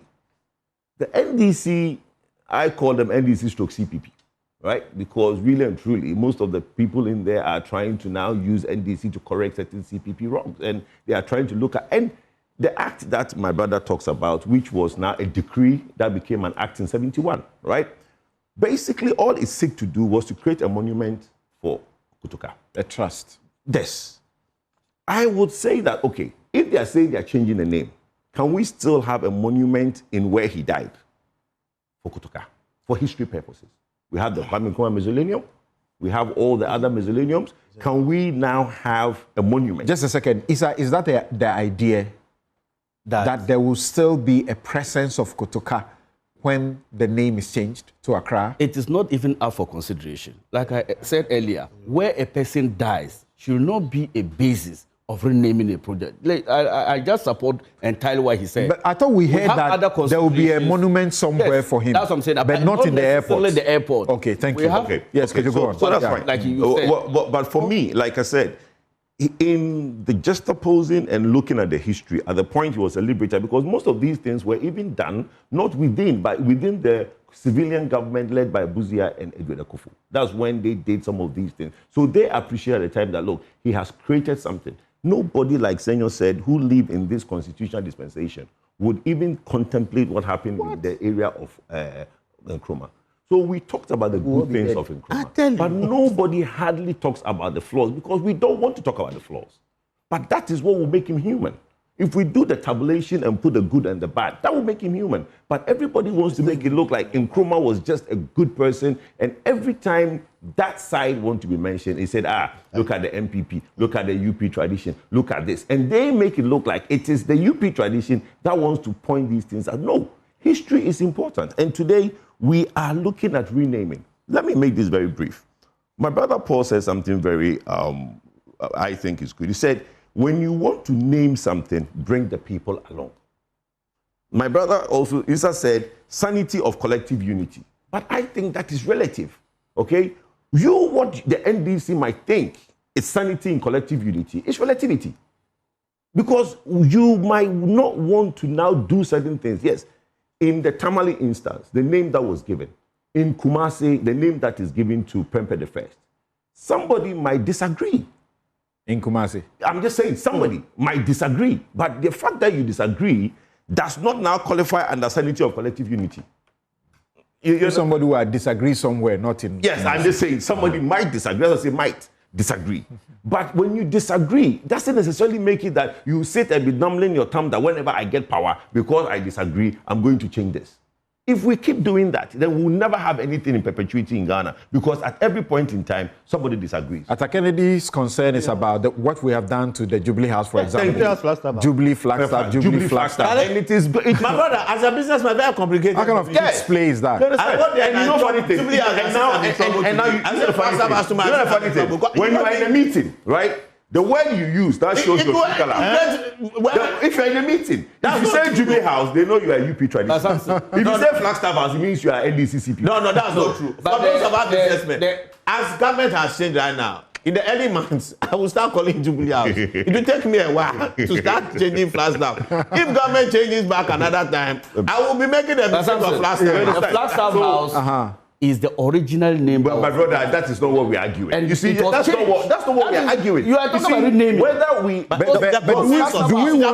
do we want to be associated with the idea of the Flagstaff House? What is it? No, I don't even understand. So the point. What is it? No, it's a military term. Yeah. No, but we have to understand it. It's a military term.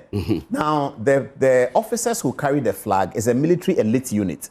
They call them color party during the parade. Yes. They're an elite unit. Yes. They lived around the Flagstaff House. Okay. It was around them that the unit or Sergeant's own guard was created. So those long, tall buildings you see there was occupied by General Bawumia and his forces. They were like an elite part of the army. Yes. So this flag staff, the staff who hold the flag, that is their place. And for many years after Nkrumah died, Was the it place before was used Nkrumah? as Let's It get it was right. before It was Nkrumah. It was No, before Nkrumah Nkrumah. who brought it. Yeah. The name Flagstaff House Was there before? Was there before Nkrumah. Yes, because he that maintained may it be- until that- President Akufo-Addo. That's what I'm saying. That may be. It's a military area. It's a military area. Okay. Flagstaff Across the is Flagstaff. military nomenclature. It's a military nomenclature. And that area is a military area. But we didn't even we didn't even have the funds to build the place. No, but that whole area we is a went and military borrowed area. money.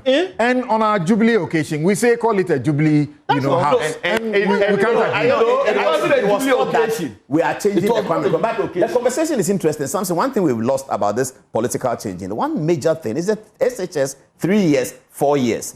And we had Akufo-Addo who had pressure that Charlie go back to Kufuor and say, oh, this thing is getting too plenty. Let's stay with the 3 years. Secondary school education of children. We do politics 4 years. Kufuor says, look, I've looked at the thing. Anamwa says, Dr. Anamwa, the Kivas guy, he says, I think it should be 4 years. Everybody agrees. GSS, No. SHS, We have changed it to 3 years. all of this. And it's even 2.5. You know they are not talking about that thing. Okay. They don't even take their children to the same school. Let me absolutely. But you see, the irony of it, we are trying to go away from the military connotation. Yes, right. correct. But we are happy to call somebody a place Flagstaff when we know that that whole thing is a military connotation. Yes, it's military nomenclature. It is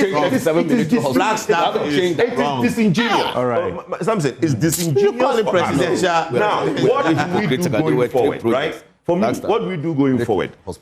Bring the people along in the naming. And we inherited. What do we call our international airport in Accra? I think that there should be a general consensus. If the Accra people where the thing sits wants it to be called Accra Airport, let's call it Accra Airport. For me, it's much ado about nothing because it has really come at a time when Ghana is going through a lot of mirage of problems, right? At a time when the conversation should really be about paying cocoa farmers, somebody wants to spend money in changing the name of an airport. It's really neither here nor there. Thank you very much. Thank you very much. And then there's a complaint from the CPP that we could have such a discussion without a CPP representation. It's a Ghana history, please. Let's not be acting as if it is this. It's Ghana's history. And you don't need a CPP person to tell you the history. But we have one. But I understand your concerns. Osei Kofi Akwa, National Communications Director of the CPP, says that you are going to talk about Nkrumah and you did not invite a member of the CPP. It looks like you support the crucifixion of Nkrumah. There you go. Okay, that's what you prefer. I'll say it as it is. Now to Paul Adomochri, we know you don't like Nkrumah, but be factual. You call someone who was elected through a proper constituted assembly a dictator, and glorify a person who took the power of the people with a gun a hero. So can we be blunt about this, guys? The guys in the CPP. This is the thing.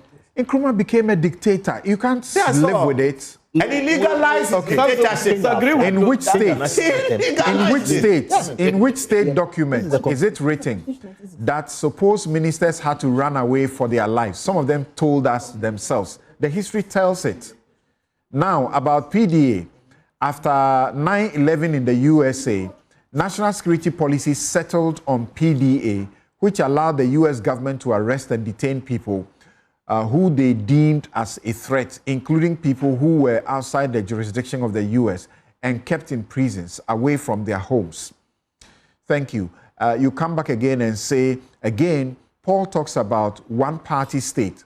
That proposal, who made in Parliament, and a referendum was held on the 31st of January, 1964. 99% of Ghanaians said they want a Ghana agenda, not the over-politicization. It sounds like Saddam Hussein. The reason they supported the one party. Sorry, let me. I'd actually promised I'll read just one of his messages, but I'm reading all of it. Osei Kofi Akwa. It says that the reason they supported the one-party state. Same Paul Adumochiri should tell us why the MPP government, which holds the view that Nkrumah was a dictator, should honor him by spending a whopping $3.5 million of the taxpayers' money branding his resting place. Then he ends by saying that I should not pretend that I have not seen his message. All right. Thank you very much. Samson. Okay. Now I need to quickly take a break. Then we'll return to the issue of Dr. Bawumia winning and whether he's able to pull the party together, as it were, fix the friction. And in fixing the friction, is it a fiction? Is it fiction that Afenyo-Markin has to be toppled? And the discussion has been going on. Samson. Senor, hold on for a minute.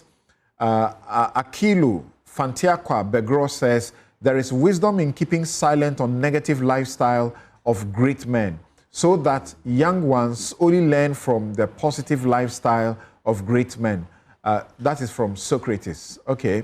King Solat says, resetting the name of an airport back to its original name turns into discussions about Nkrumah and his bad deeds, as if those discussants are perfect. Who is saying Nkrumah is perfect? Ask what made Nkrumah what evil he became. It is because of his traitors and the bombing. K. Amofa says, what is Mr. Kojo Poku saying? Do you think that the AU did not consider the good and the bad before honoring Dr. Nkrumah? You simply cannot be more intelligent than anyone in Africa. The airport should be named after Nkrumah. Well, the NDC doesn't say they want to name it after Nkrumah. The board member of the airport tells us they are restoring it to Accra. Frank Forever says, instead of telling us when they are going to build factories, create industries, modernize our transport system, and building railways, you know, the things that actually develop a country, Kotoka International Airport name change is clearly what is important. What a country. All right, thank you very much for all your messages. We will take a quick break and return to continue on Bawumia and then to go to the question of the 3.8% of inflation so far. Yes, quickly, what do you want to say? I think that it's important we state clearly what the Constitution says about defending the Constitution. And I want to just recap that part. Article 3(4). All citizens of Ghana shall have the right and duty at all times. Right and duty. A, to defend this Constitution and in particular to resist any person or group of persons seeking to commit any of the acts referred to in Clause 3, which talks about removing undoing the Constitution. B, to do all in their power to restore the Constitution after it has been suspended, overthrown, or abrogated, or referred to in Clause 3 of this article. 5, any person or group of persons who suppresses or resists the suspension, overthrow, or abrogation of this Constitution as referred to in Clause 3 of this article commits no offense. 2 more. 6, where a person referred to in Clause 5 of this article is punished for any act done under that clause, the punishment shall, on the restoration of this Constitution, be taken to be void from the time it was imposed, and he shall, from that time, be taken to be absolved from all liabilities arising out of that of the punishment. 7, the Supreme Court shall, on application by or on behalf of a person who has suffered any punishment or loss to which Clause 6 of this article relates, award him adequate compensation, which shall be charged on the consolidated. Why are you reading it? It's not challenge. We know it. That's why when you said it, we confirmed it. It's important that the public gets well educated. Right. All right. So we don't just say it in the air. These clauses. So if there is a coup, it is your duty as a citizen to overthrow the coup. Right. And it has been ruled in court at the back of this that coups must not be celebrated. Thank you. Thank you very much. Thank you very much. We have to move away. Sorry. We have to move away. Okay, but a second, before I do that, let me make this correction. there's something you would have seen that we corrected. On the, slides that we were showing on our screens, you would have seen General Ankre's picture with Kotoka's name under it. We corrected that because that's certainly not Kotoka. And thank you also very much for one of our viewers, a retired Supreme Court judge, who points that to us. Immediately it popped up. Kofi Benton said, hey, this is wrong. And we all saw it. All right, Thank you. I just wanted to say that this conversation is not about changing the name of the airport to Nkrumah. So the top conversation should not be centered around Nkrumah and why we should change Kotoka. And so talk to your own MPs and other NDC people who are bringing that I up. have not heard that. All right. You haven't heard? Yeah, I haven't heard really? Suggestions of that nature. Okay. But I know that the conversation is restoring it to the original name type of Commissioner of the Okay. Thank you very much. And this show is brought to you by the candid sponsorship of Bank of Africa, as strong as a group and close as a partner, MTN everywhere you go. Ashesi University, educating ethical and entrepreneurial leaders for Africa. Robert & Sons Optical Services, your comprehensive eye care service provider for 33 plus years. My Way Insurance, dial *165# on MTN to join My Way today. Syntex Tanks, it's strong, it's tough. Safari Valley Eco Park, bringing you closer to nature. Gold Board Jewelry, pure, precious, proudly Ghanaian. Koa Natural Juice, 100% cocoa fruit juice. Malcolm, your #1 shopping destination. Waylead, your trusted home builder. And Bethel Dental, the smile starts right here. We'll be right back. Each one of us here, 87 of us, in 2017, we were 169. And it reduced to 137 plus 1. And we are now 87. Our duty is to lift up the numbers come 2028. We can only achieve that through collective spirit. And individualism can only spell our doom. So I want to say this, that let us be committed to that cause ourselves in that chamber. Let's limit the whispers on the corridors and look at the party. If the flag bearer as an individual is expected to do it all, there will be no success. We will go to our various constituencies and we must win for him.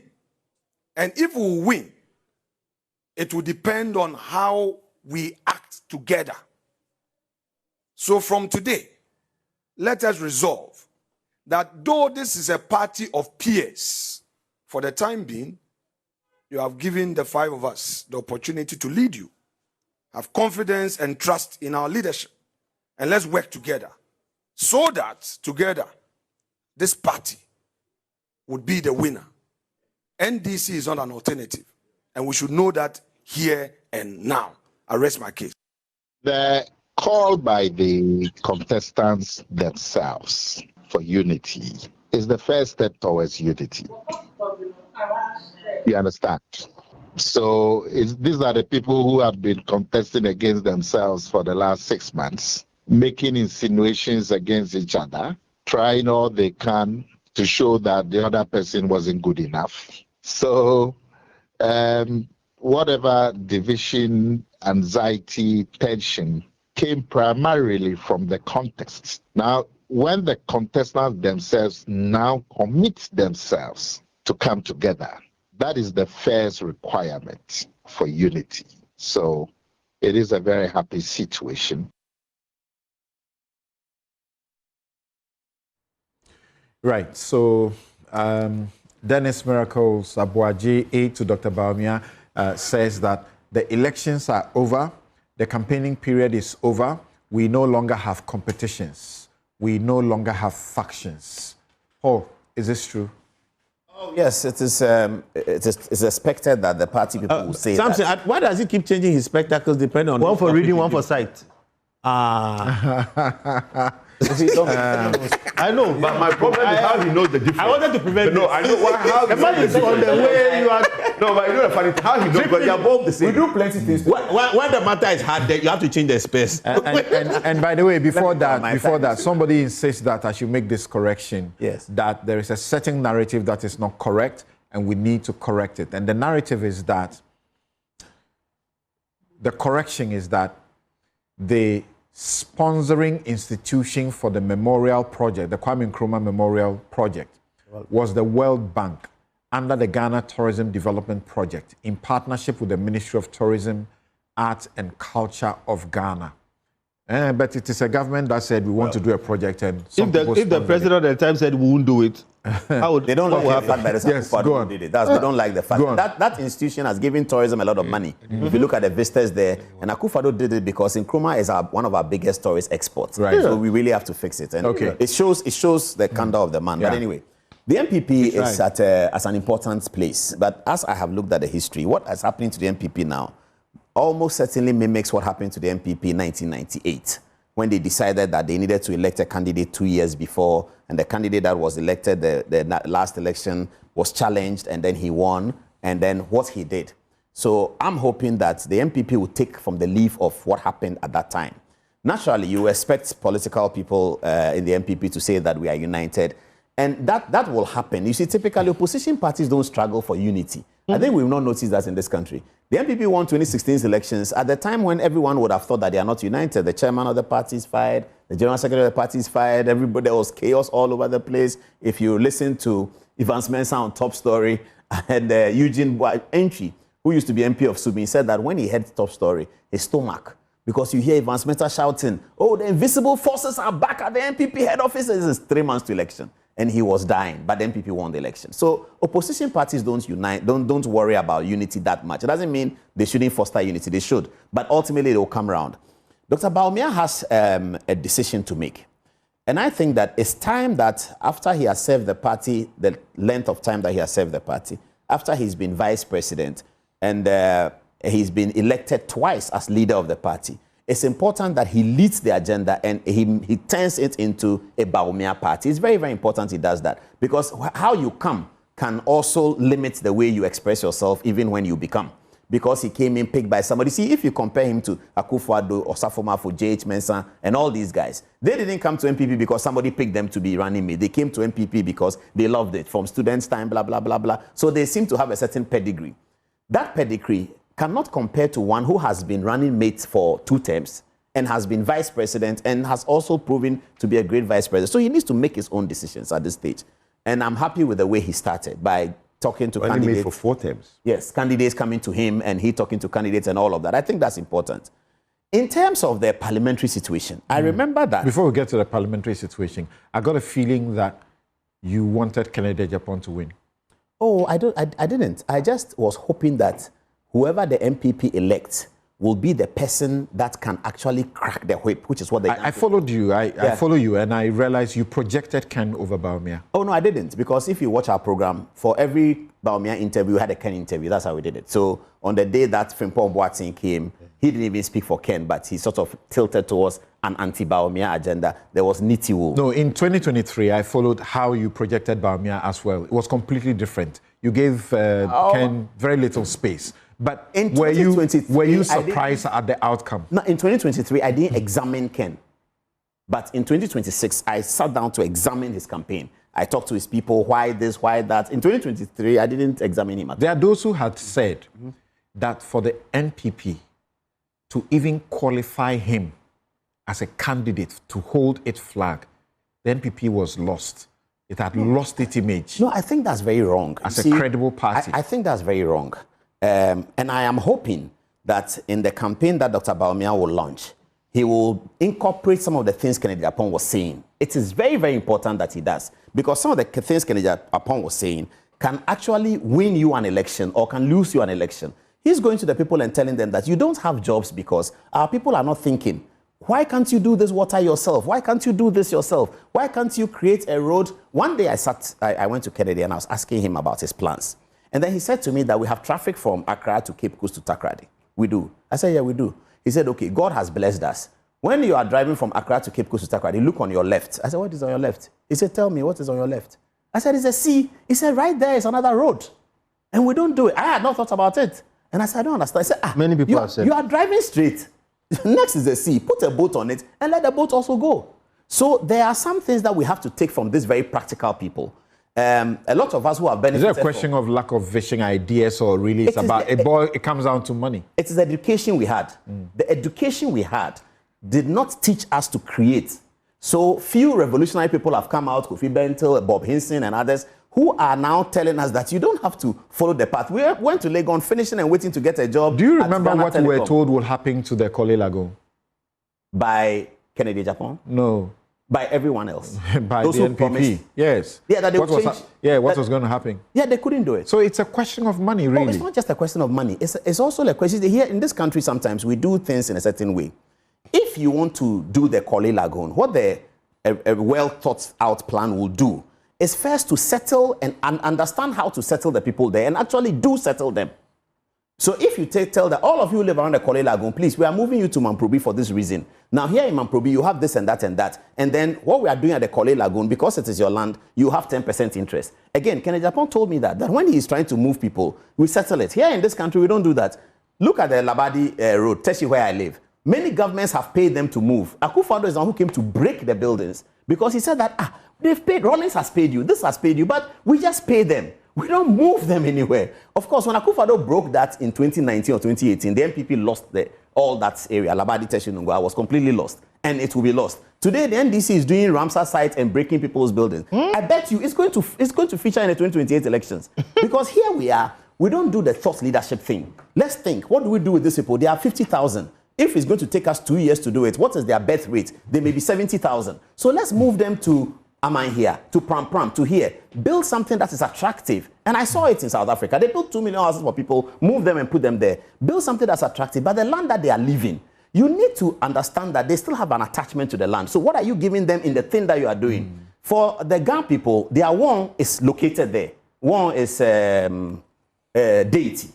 Their deity is located there. They can't move the deity out. So yes, on the basis of that, to answer the question, I had examined Kennedy Japan's campaign this time, and I thought that there were certain things in that is good. So I needed to give them an expression on Good Evening Ghana, and that's what the team agreed. So that's what we did. So yes, Dr. Bawumia is still the, by and large, the likable person and the presidential caliber type of things. If you're asking me about the results, I was really hoping that Dr. Bawumia will repeat the 60%.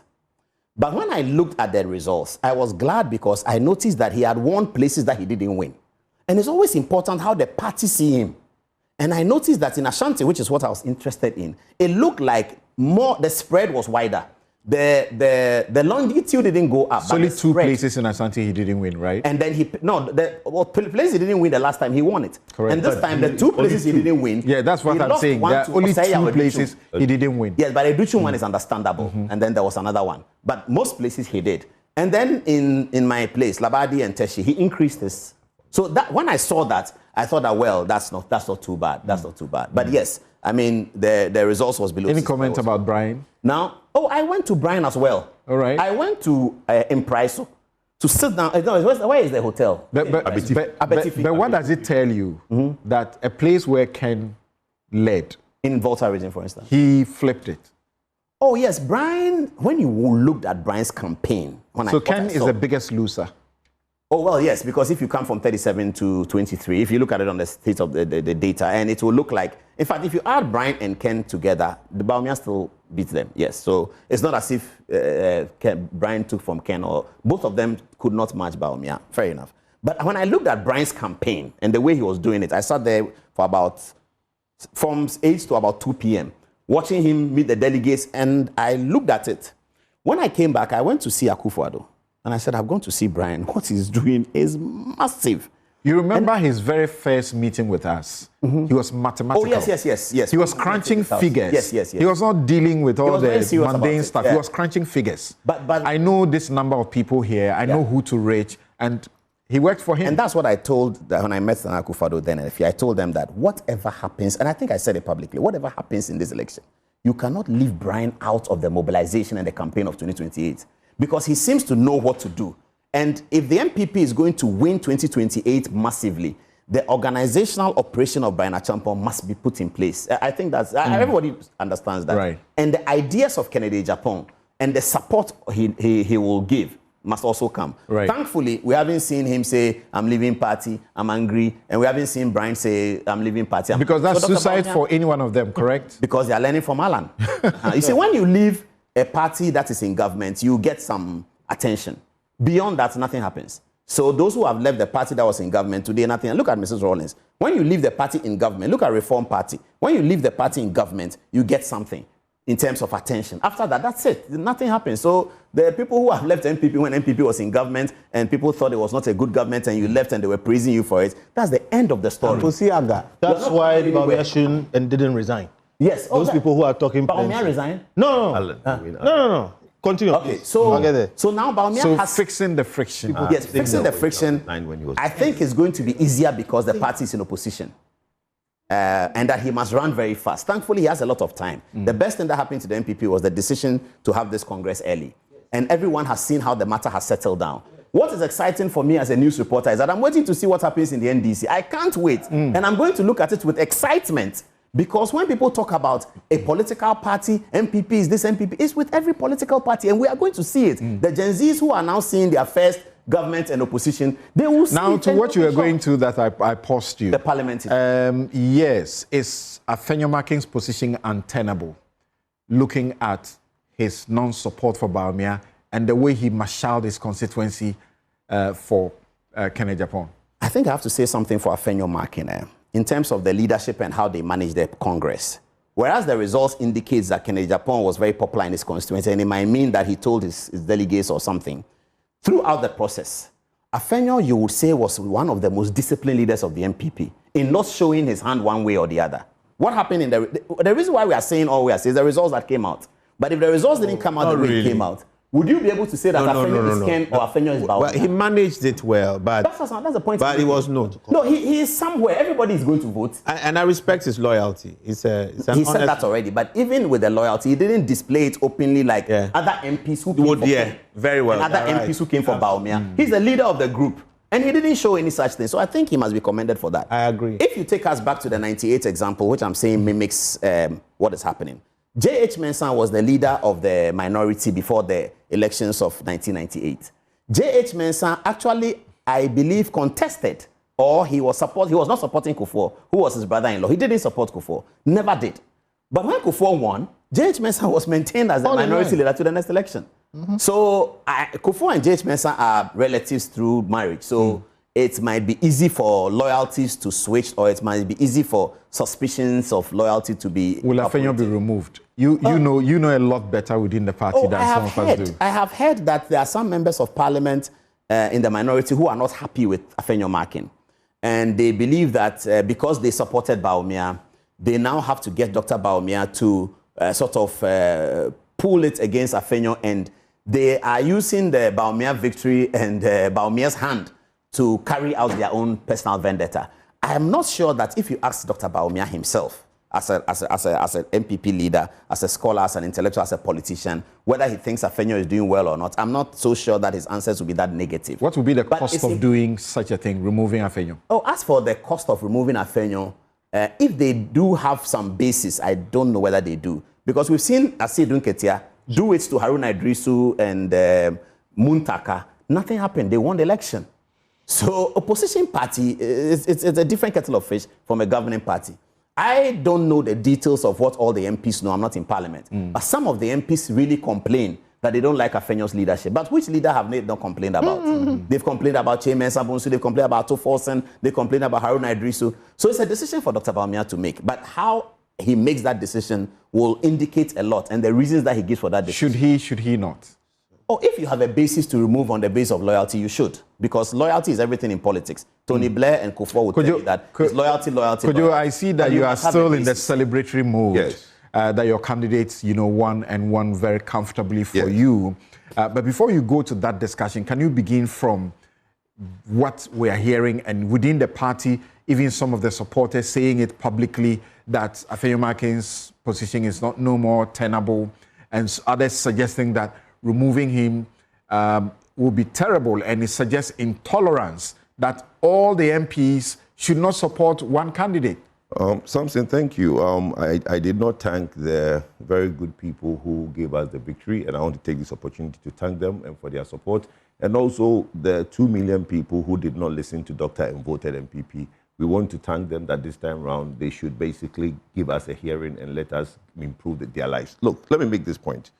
I think we are making it about a Dr. Bawumia decision. It's not. It's a party decision.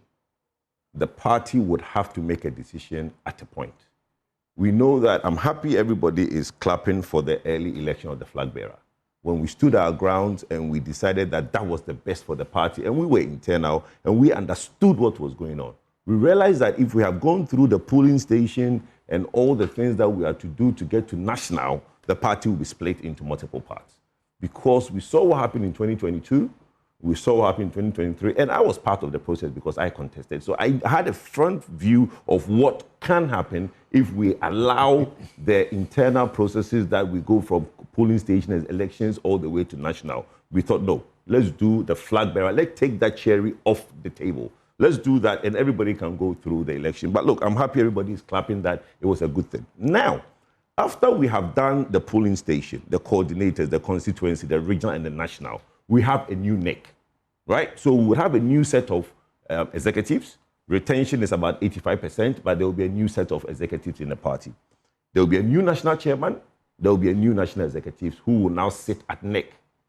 At that point, if the party feels that there is a new approach, there's a new look that the party wants, they might want to look at the parliamentary party and say, look, what changes do we make?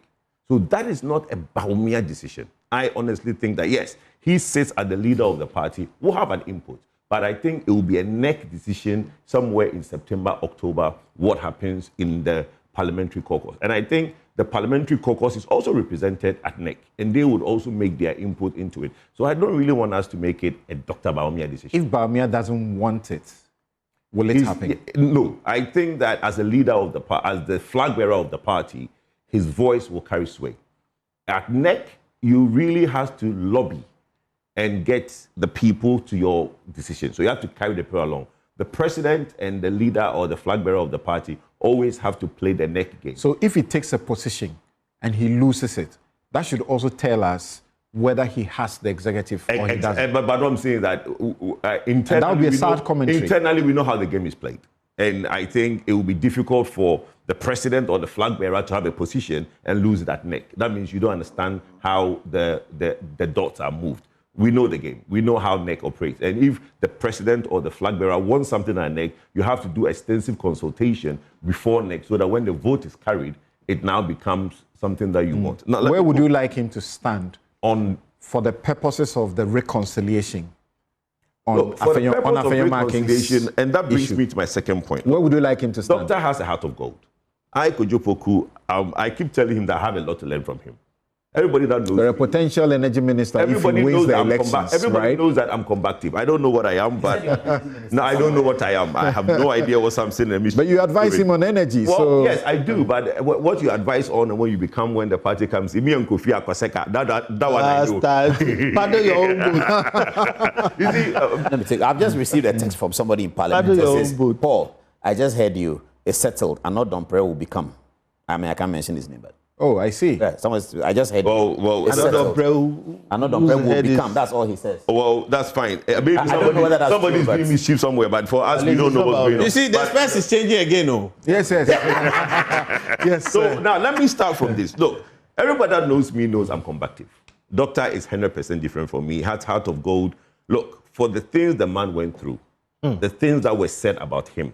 Look, Kujupuku issued multiple statements, videos in his defense, especially on the tribal issues, right? And most people have seen those videos. I don't think it will be so quick for me a day after to be hacking people like Sticker. That's my personal opinion, right? If I won this election and the things that were said about me and the things that Sticker said about me, I went to school with Sticker. I don't think I'll be opening my doors to Sticker very soon. It will take time for me to calm down. That's me, Kojo Poku. Doctor is different. We saw how he's opened his doors. Everybody has walked in. Staker went and hugged him. And he wants all of us to learn from him. People have seen you largely as a moderate like Dr. Bawumia, and now you are... No, I'm not. If you know me very well, you know that I'm not. I'm learning from him, but I'm very combative. I can't easily forgive. That's why people say that I wear my emotions up my sleeves. I can't be a politician. But we are human, right? But, Samson, there are two approaches. Doctor will open the door. He stands in with a good heart. But the people walking through that door, do they have a good heart? Unity is a two-way street. And that is my problem now. People say that we should have unity. Yes, we want unity. But the people coming through that door, are their heart pure? Are they coming in just to now undermine and say, see a kind? There's no art to find the mind's construction in the face. Thank you. There's none. You You see, so we are being careful. Unity is definitely key. We need that to win. But Paul said, in opposition, we've had the past, but this is not ordinary times. The posture, the demeanor, and the authority of Nana Akufo-Addo is different. Doctor is not the same. So why will Afenyo be on the table, on agenda? Is it because of his leadership or his failure to put his weight behind Dr. Bawumia? I don't think. And like Paul disclosed from one of the MPs, I'm getting a confirmation that Anadon Pre will be the one. See, now, let me, fortunately or unfortunately, I was talking to my brother Kofi here. It's not everything I can say on air, right? But there were some happenings that a lot of people were not comfortable with. About his leadership? What transpired close to the election. There are instances that I can't speak on air, but certain things that some people were not comfortable. And you see that he felt that the day after the election, he gives a statement. You remember? So he's made this statement where he said, with Kennedy, and he felt he has to come and say that. Ask yourself, why did he have to come and make that statement? Because there were happenings close to the election, on day of election, that some people were not comfortable with. And he himself, on hindsight, that's why he came and said certain things. So if Parliament is up to something, I'm not privy to. I'm hearing this for the first time. But I think that it's not a Dr. Bawumia decision. It is a party decision. Maybe they will not leave it till the new neck. But you have settled it that even though it's not a Dr. Bawumia decision, if Dr. Bawumia doesn't win that vote, whichever place he stands, we can say it's a Dr. Bawumia decision. Because if Dr. Bawumia decides that he wants him retained, it will be done. Yes. Not necessarily. He can. But at the point, Mahama was not play that hand. If Dr. Bawumia wants him moved, he'll be moved. Nothing will change it. Dr. Bawumia is the dominant leader of the party today. Okay. Whatever he wants is it doesn't make him a dictator. No, he's not. It's not dictatorship. Yes. So you were saying what? That Mahama was not in support of the changes in Parliament. What we saw under the NDC with Haruna is not the way it was. Is it not the other way rather? No, it's not the case. Are you sure? What is the law? Are you sure? I mean, if you are close to the system, you understand. The party advises. The party advises. The party advises. The presidential candidate. The party is the party that. But MPP now have Bawumia as a leader because their neck is not in place. They are now going to have a neck. So he's the leader until June. Okay. So could you briefly also about the dynamics of the win, the election itself? Yes. There were times that you were scared. Your camp. Especially earlier on, about 2-3 months before the election, there were times that you were scared. Of course, I speak to some of you. Let me tell you, if there was a time we were scared, it's not earlier on. The time that we were scared, I'm giving too much now. If there were times that we panicked a bit, it was a week to the election. When we did that, when we were in Ashanti. It wasn't earlier. We were confident we were going to win. But in Ashanti, we now chanced on a list that the Ken camp has made that they are winning. About 12 constituencies. And for us, it was like, hold on. What is it that they know that we don't know? Paul believed in that list. You go ahead. Finish your point. Let me say, I was going to say something. This panic that you went through at the last minute, I went through it as soon as the campaign started. And that's why I went to see Ken. Because I was listening and I was hearing everything. I said, hey, are we going to lose this thing? So let me go and understand what they are doing that is making people all that. No, I saw El Bernard. I said, El Bernard, is it true? He said, I tell you, it will happen. Nah. And then people like you gave encouragement that forget about prophecy. Let's focus on I don't disbelieve prophecy, but when men of God, quote unquote, are doing campaign, I can tell the difference between he didn't start with a man of God doing campaign rather than doing a prophecy. At the beginning, it was okay. quiet. So I don't understand how these prophets don't see their way to solve Ghana's problems. They only see black let's and then they see politics. So let me finish. So the reason, look, we've campaigned Doctor is the only one that does these 276 constituencies. No other politician in this country. I think Brian did it. Nope. Doctor is the only one that did. 276. To visit the constituencies. Brian started moving them in clusters. In clusters. He did. He moved. No, you see, we are coming to visiting the constituencies is one thing. Bringing them in clusters and meeting them is a different thing. What I'm saying is that 2-3 constituencies to one. 4-5 constituencies to one place is a different thing. But Doctor went to all constituencies. Understand? So what I'm saying is that Kennedy didn't do all. No, Doctor is the only one that did. Then they see. Before that's fine. It's not the point I want to make. But when we got to Kumasi, which is the last leg, and we saw 12 constituencies in the Ashanti region, which now we chanced on that Ken saying that he's going to win. Bantima, Inshaeso, AKT Hamon's constituency. Inshaeso was almost split. Yes, and those. And we now started finding out why is he? So we started meeting the teams responsible for these constituencies and assigning reasons. For Bantima, for example, his regional coordinator, one Jantua guy, is from there.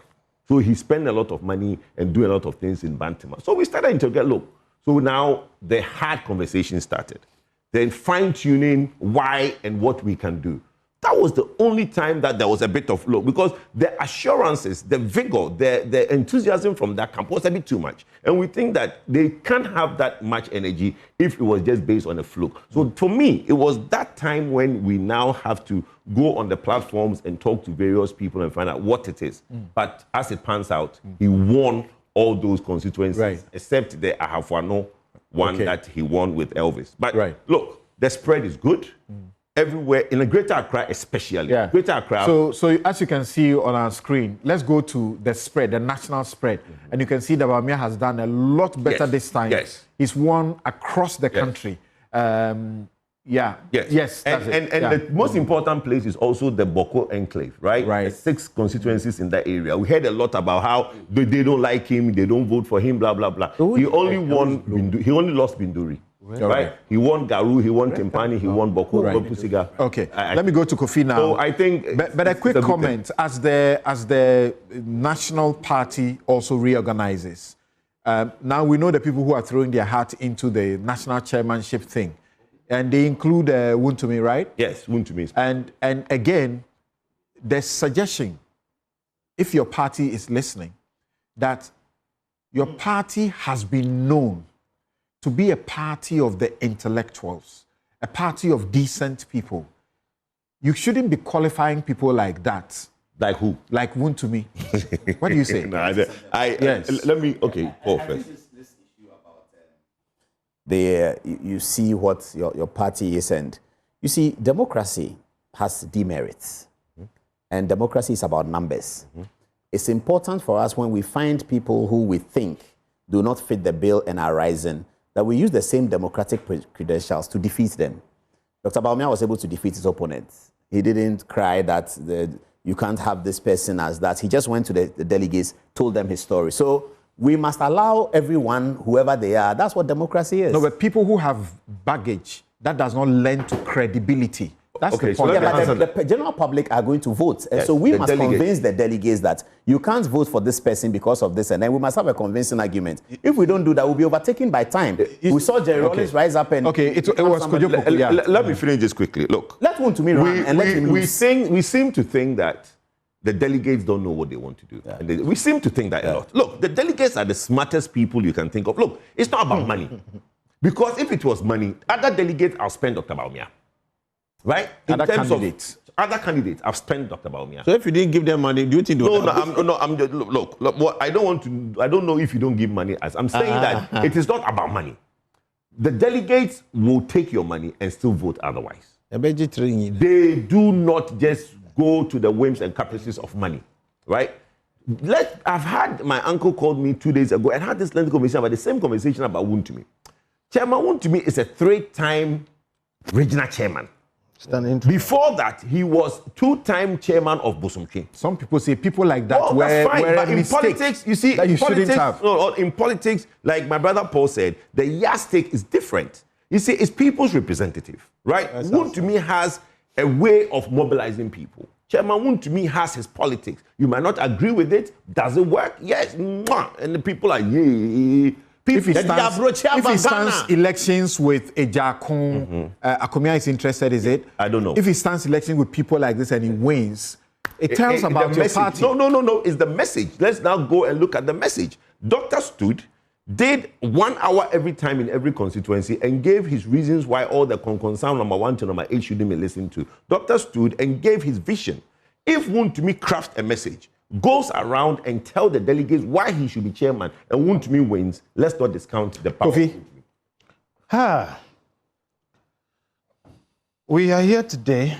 The word of the prophets and the science versus the science. All the Is it a week after? It's a week. A week. Yeah. Today is exactly a week. And let no one take it for granted. Those things they said had a definite effect. And for me, that's where the problem is. Tomorrow, we don't know how it will play out.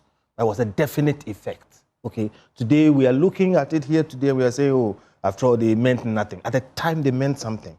But when you say what they said, I just wonderful. The prophecies about all the things that will happen and how Bawumia will lose and everything. And unfortunately, actually, there's a second wave of prophecies, which are even worse, about things that are going to happen between now and then. I'm saying all these things because, look, we need to move as a country from these noises to a more sensible space, all right? We have pollsters.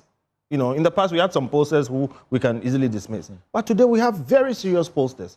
We need to move more to looking at some of those people because these things, they really raise unnecessary tensions and create unnecessary stresses.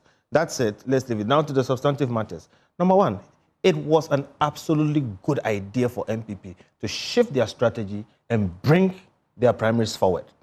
There were all kinds of theories, mostly ironically from the NDC, about how this was wrong, this was cooked for Bawumia and everything. Anti-democratic. And I'm like, well, when the foxes tell you where to keep your hands, don't listen. Because they know what is good for you. But why it's important is that, you see, again, history. We should learn. We should do what we do. MPP, and for that matter, all the political parties, for these 30 years, had been practicing one particular system. And every year, it created problems. Edubuahin suffered it. And it got worse, got worse, got worse. Till during Nana Akufo-Addo's time, it blew up. And they had to sack the executive. Who goes through that and decides that I'll repeat it? So I'm saying, by doing what they've done, and by the way, I've said somewhere that, look, this primary is a hill. The general election is a mountain. And Bawumia will be climbing with baggage. What you need, therefore, is heavy-duty mobilization and everybody shooting in one direction. So this was really necessary. It puts some doubts beyond, contention. Now, you see issues coming up about Afenyo and whatever it is. See, if they had waited to the end, and I'll connect it to Afenyo, you would have these things lingering for all these years till the last year before you deal with it. I told you earlier, time resolves many things. Right now, that is done and it's clear. Okay, personally, I have watched Afenyo-Markin. Afenyo-Markin is one of the most astute politicians in this country. He's a broker. What? He's a smart guy. He assesses what he has to do. He pays the price. He has control over Ifutu. And he didn't get it just like that. The guy, half of him is from Volta. He works at it. He's my friend. He makes himself my friend. Okay, when I text Afenyo, he will respond. That's right. You understand? The guy knows what he's about. He has my full support. Not because of anything, but because I know he has a future in politics. Listen, I have said that it's a good thing they did what they did because the whole party must align behind Bawumia. And I think that will happen. Why would Afenyo be different? Number one. Number two, Afenyo should not be paying a price for loyalty. Loyalty is an admirable attribute in every place. Even where it is exercised against you, if you have good sense, you admire it. So the loyalty of Afenyo is admirable. And now look at this. If Afenyo falls in line, and I see no reason why he shouldn't fall in line, indeed, the person who we all thought may ruffle the feathers and muddy the waters a bit was Ken himself. But Ken has conceded in a very gracious, magnanimous way. There was no other choice. There was no showdown to show. Oh, no. We know he has a tendency. He could have done that. There was nothing. Oh, okay. You let Neither you call you from 37 to 23. Okay. There's nothing. You can't let me go forward. If you're going to like 45, you can show down. Okay. So see, Samson, the person Afenyo was loyal to has thrown in the tower, says we are aligning, we are going. Why would Afenyo not? And even if Ken did not, trust me, I haven't talked to Afenyo, but I believe Afenyo would have said, no, this is the right thing to do, and I would have done it. Now, if Afenyo is this effective, if Afenyo has this level of control, if Afenyo knows how to assess things and put himself there, and he's going to deploy that for the benefit of Dr. Bawumia, why would you alienate him? So I don't see the reason. Again, me, I don't coordinate with... Yeah, so Bawumia listens to you as well. If he's listening to me... He listens to you. So, if he's listening, this is what I'm going to tell him. 1, Afenyo shouldn't pay a price for loyalty. Convert Afenyo. I don't see why Afenyo will not support you. 3. But you know that in politics, loyalty is almost everything. It's everything, but in politics, there are other dynamics. You must be sure of the person you are dealing with. Now, here's the point I'm making. So I'm saying that, look, Afenyo knows where his bread is buttered. I don't see any bone in Afenyo going to support NDC. I'm building. That is 1. 2, I don't see any bone in Afenyo remaining indifferent to a Bawumia win. That's a different level altogether. But the people who also supported Bawumia is important. And some of them would have made certain transactions. That's why I'm going that trade-offs. Bawumia now should manage my brother and all the people who have hot hearts. Okay? Because I said, 1, going against him, 2, being indifferent. Remember Mensah Bonsu is there in Bawumia's camp. Remember how he got removed? He didn't get out of that seat. Those are the dynamics I want to talk about. But now the next level is... It was not. Afenyo can deploy his significant powers for the Bawumia campaign. I don't see why he will not do that unless they attack him. So my advice to my brother Bawumia is that even if they want to, please stop them. Okay. Because Afenyo is good. But there's this other thing. Look, there are dynamics in parliament. All of us who have followed Ghana's politics know that there are times when Jubilee House wants one thing and certain things shift, things move, and then something else happens. Do you like Afenyo's leadership? Do I? Do you like his leadership? So, in all honesty, Afenyo's leadership is effective, but I think it's a bit too combative. However, the kind of structure we have now, okay, the nature of the structure in parliament is like that. I think you need to be a bit edgy to deal with this NDC and the overwhelming, numbers in parliament and also popularity. Right now... Do you hear concerns? That by Afenyo's leadership, now people don't even want to listen to the minority, even if they have important things to say, because they are tired. That's what I'm saying. It's a bit... That the communication... The opposition is not credible. Not credible is a bit too far. A bit strident, okay?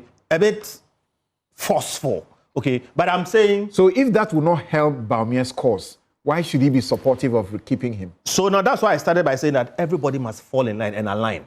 And my brother here said something very, very interesting. He said he has a certain style, but Bawumia also has a certain style. You will notice if you watch politics that people tend to adopt the style of the leader. That's right. Look at President Mahama.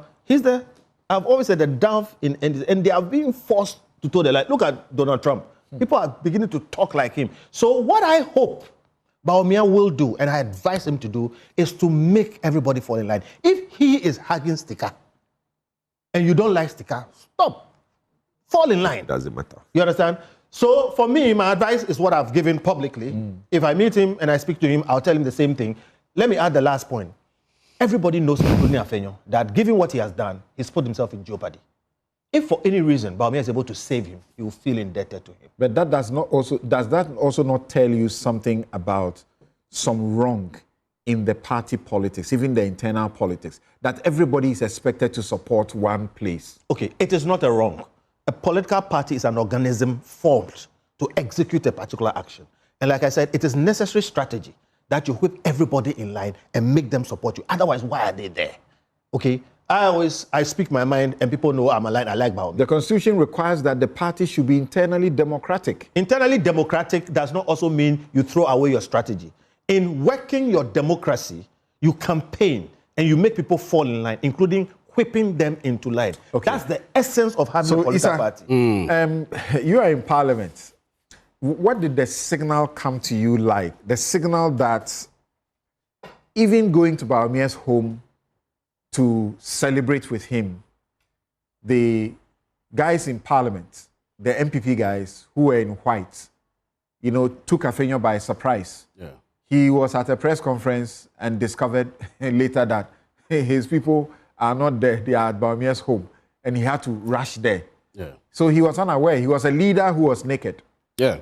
So, in fact, it actually confirms what maybe an MP sent to Paul concerning a possible replacement by Anodompre. In fact, for the past 2 days, if you observe, it's Anodompre who is closer to Bawumia. Yes, yes, who is taking charge in Parliament. And we saw this coming because there were these calls for replacement of the minority leader. Immediately they lost power. Some were pushing for Patrick Bawumia, others were pushing for Jopon Nkrumah, Tampuli, and the rest. I'm being honest with you. And this conversation resurfacing again is not a surprise. However, I want to agree with what Mr. Bentil said. In politics, internal democracy, you don't silence opposition to your candidate. That is why it is called democracy. You consolidate other views. So to punish somebody merely because you didn't win his constituency, I don't think it's reconciliatory enough that you want to... In the NDC, you ostracized some people because they didn't fall in line. We had consequences out of that. And observe something. When President Mahama won against Professor Alabi, he was a presidential candidate against President Mahama. That's right. He made him the campaign coordinator for the 2020. It was not a feisty contest. The relationship was good. It was so good. No, but the point is that... And it was 9-10D. No. I don't want to repeat some of the things that was said by Professor Alabi on the candidature of John Mahama. I don't want to say it, but it is out there. So my point is that if you are a political party that is trying to build a party based on unity, and the idea behind this top-down approach was because of to have enough time to build bridges. You don't do some of these things. And in fact, when Wontumi visited Dr. Bawumia after the election, I saw a leader who cannot unite the MPP. That is Dr. Bawumia. I will demonstrate that. A candidate comes to greet you, and you, in the presence of media, you address the person as incoming. That suggests that... He addressed who as incoming? To me, he shook him and said... Everybody calls everybody incoming. No, incoming means what? Masa, what does incoming mean? Please. No, but don't try to say that. But don't say that. Don't say that. That is exactly what what does incoming mean? You and I know what he wants. What does incoming mean? People even call Bawumia the president. Then yes. What does incoming mean? So if they call Dr. Anybody who contests president, it's called incoming. No, it is not. Look, everybody who contests, when I see a Jacko, I call him incoming. See, I wasn't everybody, two of you all spoke. No, but don't do that. Please. Okay, go ahead. I said, when Wontumi greeted Dr. Bawumia, he called him incoming. We had the likes of John Boydu, Asabi, Bwacha Jacko, and the rest, who are also vying for the national chairmanship. He didn't call them incoming. He didn't call them incoming. Did you know if when they went? We saw all of them. Their visit was public. But I was there when Bwacha came. Did you know if he called him incoming or not? Now let me proceed. So tell us, did he call him incoming? He didn't. That's not the point. He didn't. Let me now proceed to... But logically, he cannot be calling everybody incoming. It doesn't make sense. I call everybody incoming. Now, I see. Now, we as a party want to congratulate them for what they did. Now, I always say that it's like the MPP has not still learned why they lost the election in 2020. You lost the election of 2024 not because of a weak party structure. You lost the election because of bad governance. And we must put it on record. You can bring an angel. If the angel is not performing, you'll be voted out. So it is not the personality of Percy Bawumia. It is the ineptitude that we saw in the last 4 years of MPF from 2021 to 2024. That is the reason. Top-down approach. Consistency is important. You did bottom-up. But you said 2021 to 2024. By 2022, you didn't have the problems that looked like the government will collapse for bad governance, correct? I had.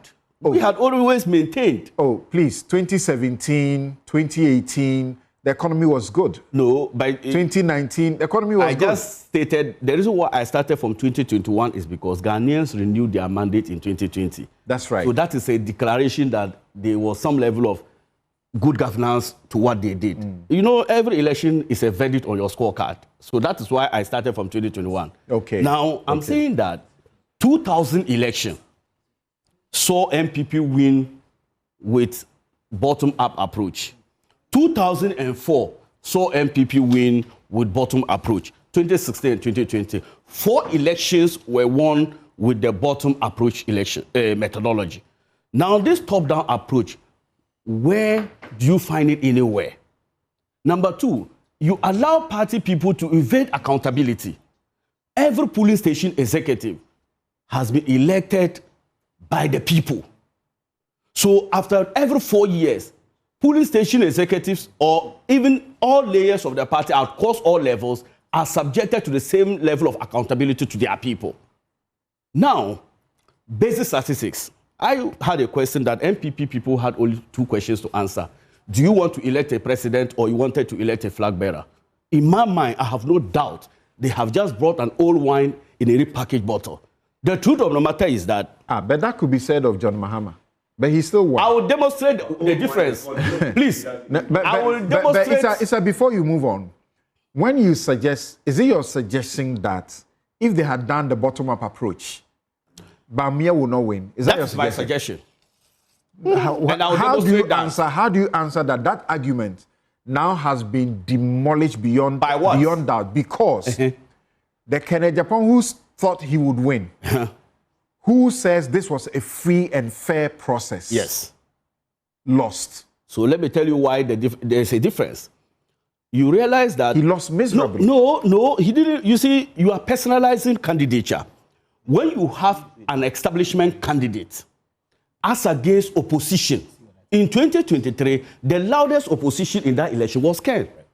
This time round, there were 2 horse races who were opposing the candidature of Dr. Bawumia, which is Brian and Ken. And yet, Ken and his team were so 100% sure that they were winning. I am not. And yet they didn't. I am not a member of. So what would the bottom-up approach have done? I'm coming to the numbers. I'm saying that you evade accountability when you impose candidature on your party grassroots who are not party executives. Let's do numbers here. Statistics. 211,735 people of your own party. Is it representative enough to assuage the fears of Ghanaians of the bad governance you inflicted on us? This same, in fact, 203,000 people were supposed to vote in 2023. You had 61%. And that resource led you to a massive defeat to 41% or 1.7 million votes. You have explained why there was a defeat. Please. The same group of people who thought you were better, the delegate base has been expanded from 203,000 to 211,000. Almost 212,000. The expectation would have been that an expanded base means an expanded percentage. That's the expectation. An expanded candidates. No, I'm talking about opposition to Dr. Bawumia. He was the former vice president. Now look at the data here. You have it. Now, in 2023, Dr. Bawumia had 118,210 votes from 203,000. In fact, 196,000 even voted. He had 118,210. Now, with an expanded base from 203 to 211,000, he now rather had 110,000. Even with the expanded base, he fell. It is not the percentage alone. Even in quantum, he has fallen. Now look at the effect. You have over 200,000 people voting. Combined effect will tell you that when you add all the other aspirants against the former vice president, close to 90,000 people out of the 200,000 believe Dr. Bawumia is not the right candidate. He still won if you add all of them. Please. And this is the first time, and the historian is here, who has done 92 election coverage and all those things, will tell you, look at this. This is the first time MPP or any even political party who has tasted power in Ghana from 92. Look at the data. If you look at John Kufuor, in 1996 when he first contested, he had 51%. He lost that election in 96. In 1998 when he went, he increased the internal primaries. He won in 96. No, I'm talking about national election. Okay. I've just mentioned, if you get 51%, it means that you have won your internal party primaries. But I'm saying that in 1998, he increased from the 51% to 64%. Nana Akufo-Addo, despite not being an establishment candidate in 2007 at Legon, had 47%. He couldn't secure the mandatory 50% plus one.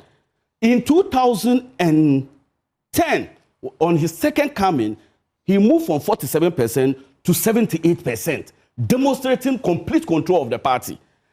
In 2014, he moved from 78% to 94%. Why? Must the trajectory be always be the same all the time? The reason is that you are trying to whip people to believe in your vision.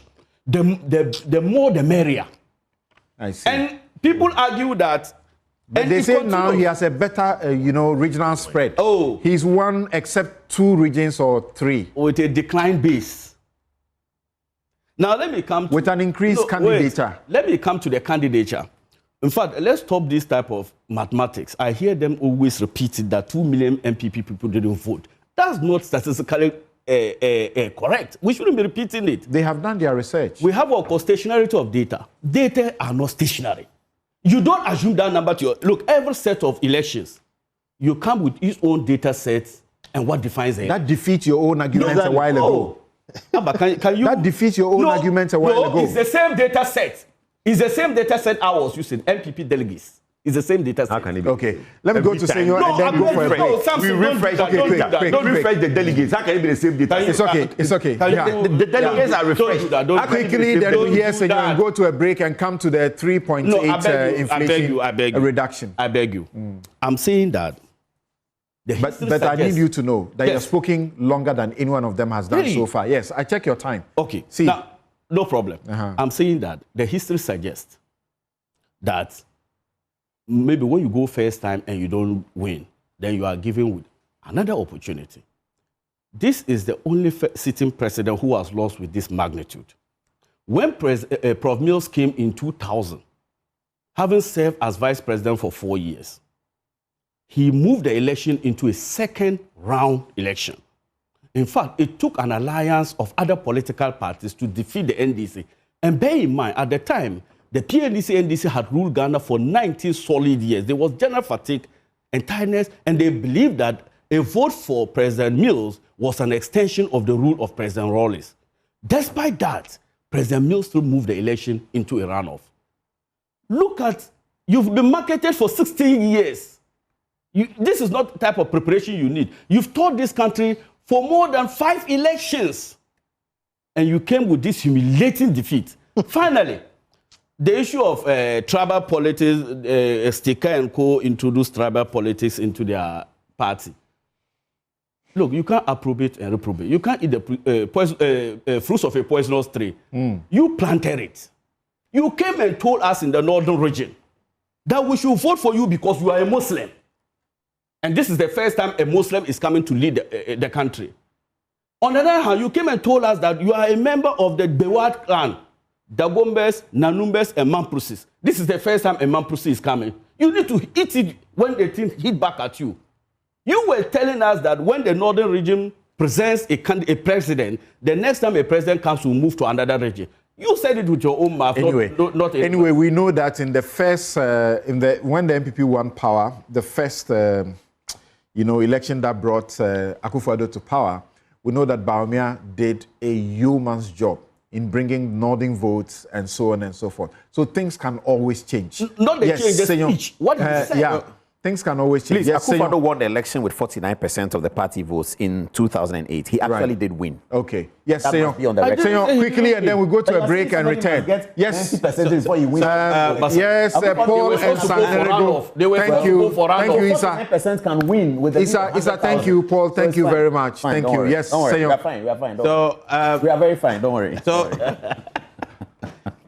Party politics is an act and an art of a plurality in choices and decisions. But commonality in purpose. He's a poet, so you don't know about that. Yeah. You know, so we should appreciate both. You've lost my village people. That plurality is important. The Kumasi people can't say it as it is. I'm lost. I don't We mind. like trouble. It's a national joke. So it's like that you gotta your way your notice you know, it's my people are problems, so it's okay. You know, so there's a need for tolerance for that plurality. And there's also a point where commonality must now drive the entity. We need a very viable opposition. We need a strong opposition, irrespective of which one is in government. So it can actually shape right the policy frame and direction of our country. Our political institutions, i.e. not government institutions, I'm talking about the political parties, must foremost see themselves as policy houses. And that's what be my disappointment in this election. I've not really seen a strong policy debate like we see in America, even when the parties are actually running. We lost it 15 years ago. But we lost, and we might have to find a way to bring it back. Yeah. To be fair and to be honest, Bawumia's victory is also inspires some kind of hope of a certain reform that the MPP has always needed in quite its recent past. We're all student politicians. We saw the Daroches. We heard of them well. We saw the GH Menses. You know, these are the people who really embodied what an MPP party is supposed to be like or is like. We don't see it anymore. Let's be honest about it. Universal suffrage has a certain limitation. So I agree with you, Paul. But as a party, if you're actually promoting and educating what your philosophies and ideals are, it will actually shape those who come into that party without those ideals. The MPP people today, and even the NDC people, when you tell the MPP people what property only democracy, they don't know. When you ask the NDC people what social, they don't know. People know that they have certain affiliations, they have certain relations, they have certain family connection. That's what brings them into one party or the other. There's a need for a reorientation of the parties. But going forward on this particular matter, it is time for the MPP to find and rally around a commonality of purpose. There is no benefit in continuing being in opposition. You can ask the NDC people who decided not to vote in 2016 whether their lot was better. They couldn't even get people to call and talk to.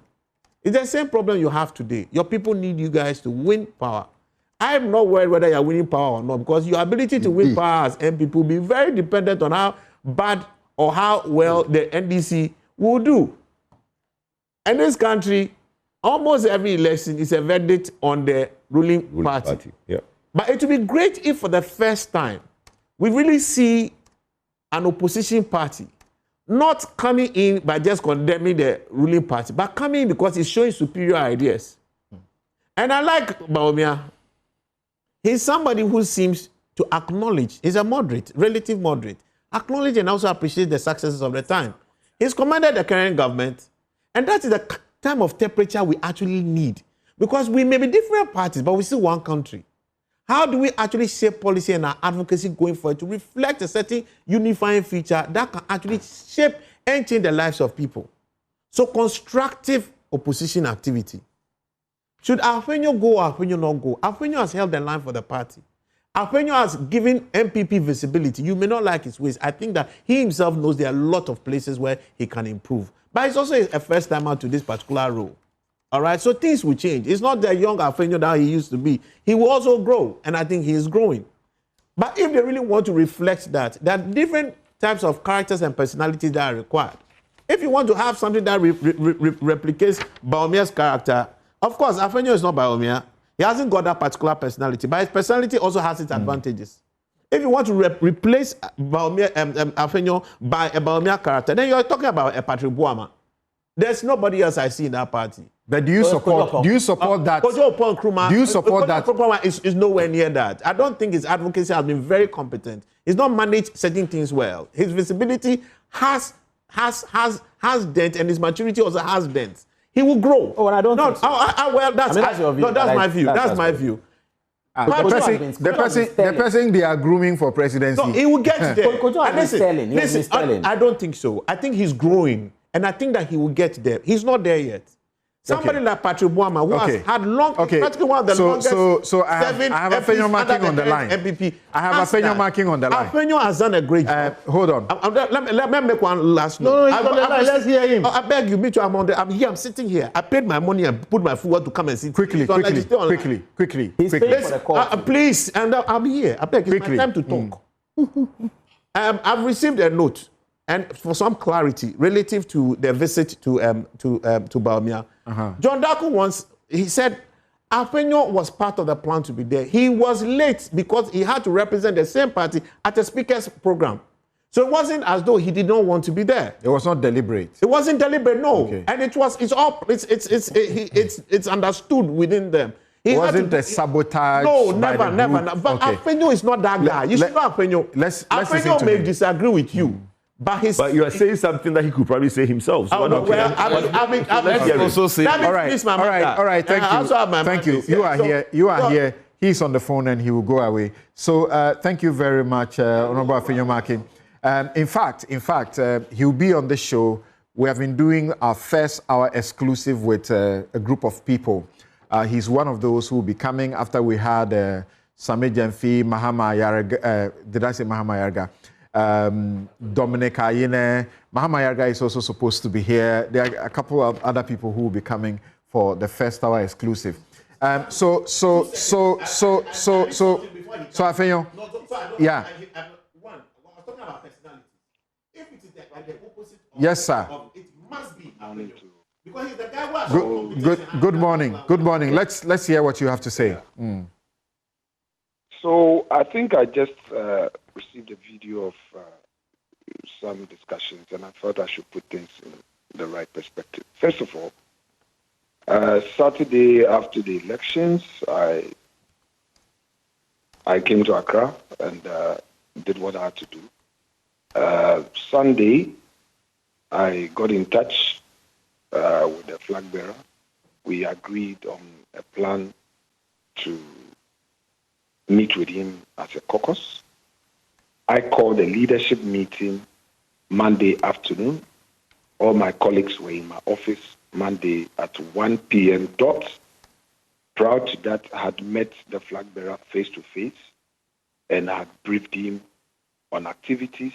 So far, as you may know, we've had a 1 year without a leader, properly, so-called. And I've been in charge in Parliament, working with the party secretariat. So the General Secretary and I discussed that I needed to brief the flag bearer, which I did. It was a one-on-one, hearty, chat. And he was expecting us on the Tuesday morning. I convened a meeting Tuesday morning, and our colleagues were present. And we agreed that from there, we're going straight to the flag bearer's residence. Now, I had two other things to do. In between, the chief whip and my good self had to attend a business committee meeting. And then I also needed the permission of the leader of the house, that's Ayarga, to extend the sitting time, because we needed to have enough time, then we can start sitting, so that he could inform the speaker of the minority's temporary absence. At the same time, we had a leadership media encounter that had already been programmed. So the understanding was that my colleagues were going in a bus and that they should take the lead because I am assigned an outrider and I have an official outrider. I could make it faster. So anybody who even watched the press engagement, you realize that Ayarga has started. Normally, we all spend the whole time, interacting with the media. So when I got in, Ayarga said, look, leader has to go somewhere and that he wants to give him the chance. And I put forth our case and our issues. and even jokingly said, "Oh, I hope in my absence he wouldn't be doing some uppercuts," and indicated that, look, we needed to meet our flag bearer. I would want to beg of those who are having discussions on these matters. Look, we've elected a flag bearer. The party has a leader.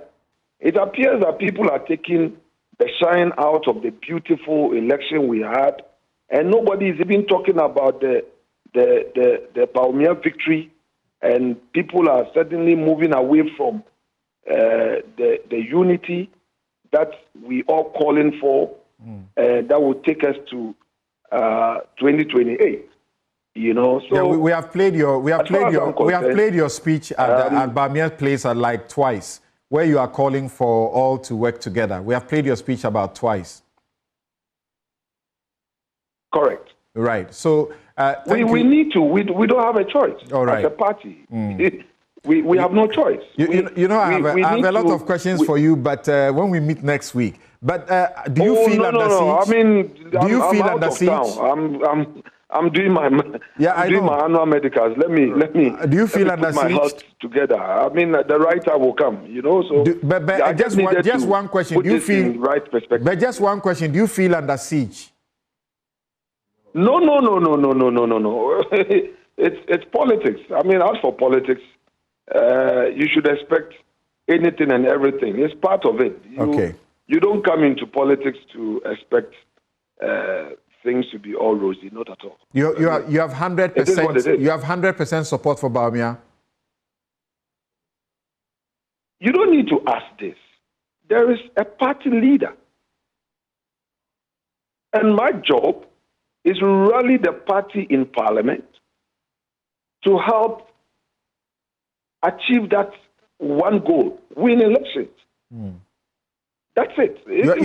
You are accused of whether or not. You are accused of rallying. You are accused of rallying. Is it over 90% of your constituents to vote for Ken? Is that where you want to go? How do you undo that? Fair to me. How do you undo that? Samson, stop it. With respect. Don't let us go there. With respect. I have a lot of respect for you. Don't let us talk about the victory of the flag bearer. The unity of the party. Don't let us get into I should answer questions. Somebody says. Like I said, I get to sit down with you. I get to sit down with you next week. So thank you very much. I mean, let's focus on the party. All right. There is a leader. We've had a successful primaries. That should be our focus. Right. We should begin to project the leader. Right. And what he stands for, his vision for the party. How we should bring everybody on board, all aspirants, all individuals, various constituency executives. Let me tell you about my intervention, just by way of signing off. Before I left Accra, through the regional chairman, Central Region, I called a meeting of all the constituency chairpersons in the region and said, look, we have a leader, all of you, in your various constituencies, ensure you commit to the vision of the flag bearer. And that is what every constituency must do. Every region must commit to the vision of the man. We move together, continue the next internal processes, prepare ourselves for the task ahead. That is what matters. Okay, thank you very much. Alexander Kwamina Afenyo-Markin is the minority leader of Parliament. He used to be the majority leader, now the minority leader. So this is where we will take a quick break. But too many of you were putting your hands up when Senor began to suggest that Kojo Nkrumah may not be qualified for something. Qualified. You're saying he was growing. I'm saying it's still growing. But the party doesn't see him like that. I disagree. No, even so party dynamics is one thing. Sometimes there's a queue, but Kojo Nkrumah is fit to be president today. That's what we understand. He's being groomed to be in the party. No, being groomed is one thing, but any suggestion that Kojo is now preparing himself, that young man is super smart. See how quickly he has raised himself to that level. So the suggestion that at what level? What level? Kojo will lack nothing. Why would you put that? Kojo will lack nothing if he was put in the seat of the minority leader today, right now, today. Okay, so this is where we take a break.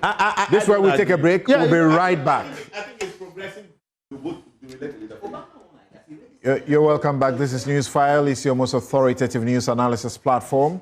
And here on Newsfile, as always, we put Ghana first. And my guest you have been listening to in the last 3 hours, Kofi Bento, lawyer, senior vice president, Imani Africa. Senyor Hosi is convener, One Ghana Movement, and trustee of the Ghana Coalition Against Galamsey. People say they have gone a bit too quiet because we need to continue the Galamsey fight to get our waters clean. Kwadwo Poku is executive director, Institute of Energy Policy and Research, and member MPP Communications team. Atai Isa is MP Sangneregu, member Ghana Airport Company Limited Board and Finance and Trade Committees of Parliament. He's a young man that was sort of a bit of a surprise, and he uprooted a very formidable guy in the Sangneregu place. So these days, you don't hear too many proverbs. Paul Adumochiri is host of Good Evening Ghana, and he's a news reporter. He's the author of this book. I put it on the floor. Paul, can you leave the book? Oh, yeah, please. He's the author of this book, Africa's New Constitutional Leadership, 77 Stories That Defined Ghana's Fourth Republic by Paul Adumochiri. So people have been applauding his sense of history because you can't do otherwise about it. The show is brought to you by the candid sponsorship of Bank of Africa, strong as a group and close as a partner, MTN. Everywhere you go, Ashesi University, educating ethical and entrepreneurial leaders for Africa. Robert & Sons Optical Services, your comprehensive eye care service provider for 33 plus years. My Way Insurance, dial *165# on MTN to join My Way today. Syntex Tanks, its strongest stuff. Safari Valley Eco Park, bringing you closer to nature. Gold Board Jewelry, pure, precious, proudly Ghanaian, core natural juice, 100% cocoa fruit juice. Malcolm, your #1 shopping destination in Ghana. Waylead, your trusted home builder. And Bethel Dental, the smile starts right here. Where? At Bethel Dental. So, Senor, we're here about a month ago, and we started to celebrate that inflation had moved from 24 thereabout in 2024 to 4%, and we're ecstatic about it. Now we are being told that it's gone to 3.4%, and President Mahama is also touting it abroad in Kenya and elsewhere. Question people are asking, and so what? My kinky price has not changed. My whatever has not changed. Of course, people are celebrating the price of fuel that has changed, but the Christians, 70% Christians in this nation who are in the market are not reducing the prices of their goods. The hypocrisy. So what is it? Some actually suggest that these figures are cooked. All right, so let's get some facts, right? So we just understand what the entire conversation looks like. When we say inflation, we're actually talking about the shifts or changes in the general prices of goods. So there's a whole formula for it. There's something called the price index that uses a particular base. You take the goods in a given basket.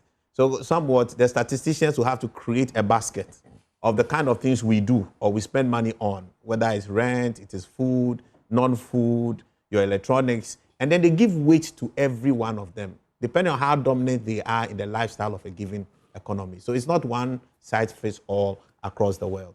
Every country has its own kind of basket. On the basis of that, they price them.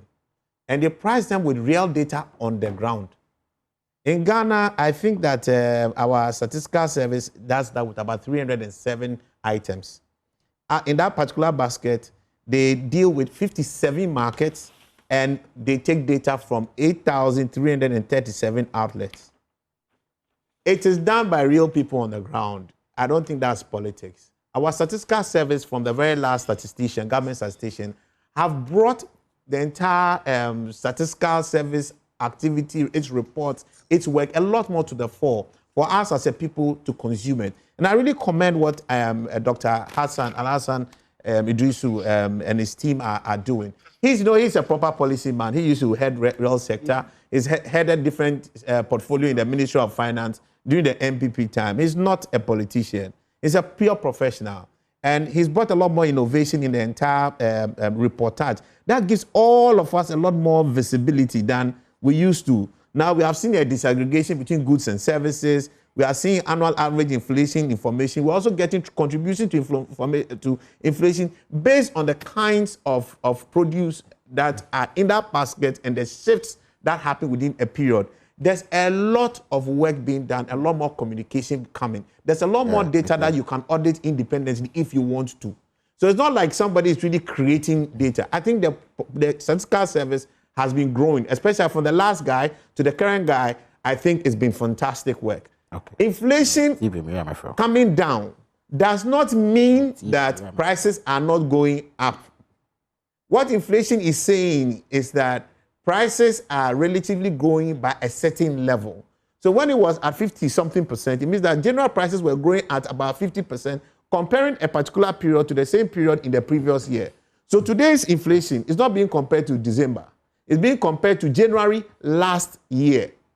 If we are talking about January's inflation, you are looking year on year. There's also month-on-month inflation. But what you standardly will be looking at your year on year. There's also another terminology called disinflation, where the rate of increase of the prices of goods is not going up like it used to be. So, for example, if you had inflation at 24%, now we have it at 3.8% or 3.8%. This is disinflation. Now, deflation is when the prices of goods reduce. It means the reverse happens. So when inflation is negative, you can call that deflation. But when it is still positive, whether it's 0.1 or not, it means that prices are still going up, but not going up at the pace as they used to be. So the agenda is that we get to negative from 3.8. I mean, so I don't think it's necessarily agenda, because there are also economic implications either way. Deflation can actually crash an economy. So you have to be careful. People, the employees are still expecting price increases. If you have deflation, if we say we're also reducing your salary, will you agree? You will not agree. You want to see your salary going yen-konkwan, but we have to do yen-konkwan in a certain pace that helps the whole economy grow together. So we just need to get it right. I heard some information, some of the debates going back and forth. I think, again, this is the problem I have with our politics. Our parties are not policy houses, and we must reorient and reshape that. This conversation and then the methodologies that the statistical service use is public. It's well known. There's a whole manual on how inflation, the data is captured. The people are people who cut across the political divide. Our academics are there. But you see, how much funding are you giving them? That's a different conversation we do with this. You and I even do a bit. Sometimes our CSOs do a lot more work than some of our academics sometimes do. But you need to support them. But you see, Parliament is a policy hub of policy houses. So as a policy hub of policy houses, that conversation should be more constructive. Don't just come and stand on air and be saying, I heard one of the MPs say, they say inflation is there, but prices are not reducing on the market. For starters, when you say that, it means you don't even understand what inflation is about. When you also it's the reason I deliberately put the question the way I did. Yes. That is misleading. Very misleading. Inflation, the way we are recording it should mean that prices should go down. You say that is not what it should be. No, what? So what's the purpose? What's it? No, we have to finish with the now be inflation we go chop. No, inflation you chop inflation. Yes. So you understand you chop inflation. I have to explain it right now. If prices of a good was say 100 cedis last year, and today it's 150, all right. Let me just use some basic terminology. We don't calculate it just like that because there's a CPI. But for normal, just to make it easy, you have a 50% increase, right? 1 year, 50%. So next year, by this time, what will you think the price will be? Another 50% increase. But next year, when it gets to next year, it actually goes by just 5. It comes to 155. Right. It means that prices are not growing as fast. Right. Meaning you can actually plan relatively that if I'm planning my expenditure today, I can do it within a certain parameter. Right. So let me tell you this. Why we've achieved this. Yes. Because I need to move on, and your professor is commending you. Says Afenyo has done justice to the concept and measurement of inflation confirming his MA degree in economic policy Let me management. do a better job. And I know this professor Who is my professor? because he has tried to encourage me to come and take, the MA in economic policy management so I can improve my appreciation of the economy. Commend the statisticians we have. Right. Judicial are doing a great job. Okay. Innovation and consumerism they are bringing. Let me go to Issa. From Issa, I'll come to you, Yes. Kofi. Yeah. So I think the way Senor began settled the matter for me. In fact, that's what I've actually been waiting for, to put that education and clarification to bear. Right. Because oftentimes when people hear inflation rate falling, the idea is that when they go to market, they should see a drop in prices by 3.8%. But it's important, like he said, it's just a weighted average of all the goods that has been selected in a basket over a period of time, isn't it? So if inflation rate is 3.8%, it does not mean that every good in the market will be 3.8% down. That is negative or reverse inflation, and that's deflation, like he said. If we see the general level declining downwards, that is deflation. Now, let me say something. And the 3.8 is the average. Average. So even in a basket, because it's a weighted average, you can have 307 products. 50 of them can be falling actually, but some will increase. But when you cumulatively put a weight to them, then it nets off to 3.8. Is that your background too? Yes, I'm just completing PhD finance this August go. All right. So, congratulations. Yeah. Thank you. So now, advance. Look, inflation, growth, external performances, our debt trajectory are all outcomes of policies. And let me quote from the IMF Fifth Review, which is very important, because if you question the rate of inflation here, even IMF acknowledges that Ghana was supposed to perform based on the 2025 budget. We're supposed to be between 6 to 10% inflation band, but we did better. And the IMF acknowledged it at the Fifth Review. Look at what he said. The IMF recent Fifth Review acknowledges Ghana's strong performance under the Extended Credit Facility Program, noting gains in inflation, reserves, external balance, and debt trajectory, but attributes these not only to the external condition, but also to the Ghanaian authority reforms after policy slippages in 2024. So in 2024, there were a lot of policy slippages as we witnessed in 2024. However, based on government policies, we'll be able to put in corrective measures that resulted to this. Now, people ask, if now inflation goes up, if you see inflation going down, why are we not getting price reduction in the market? You cannot also say on authority that there's nothing or no product in Ghana has fallen.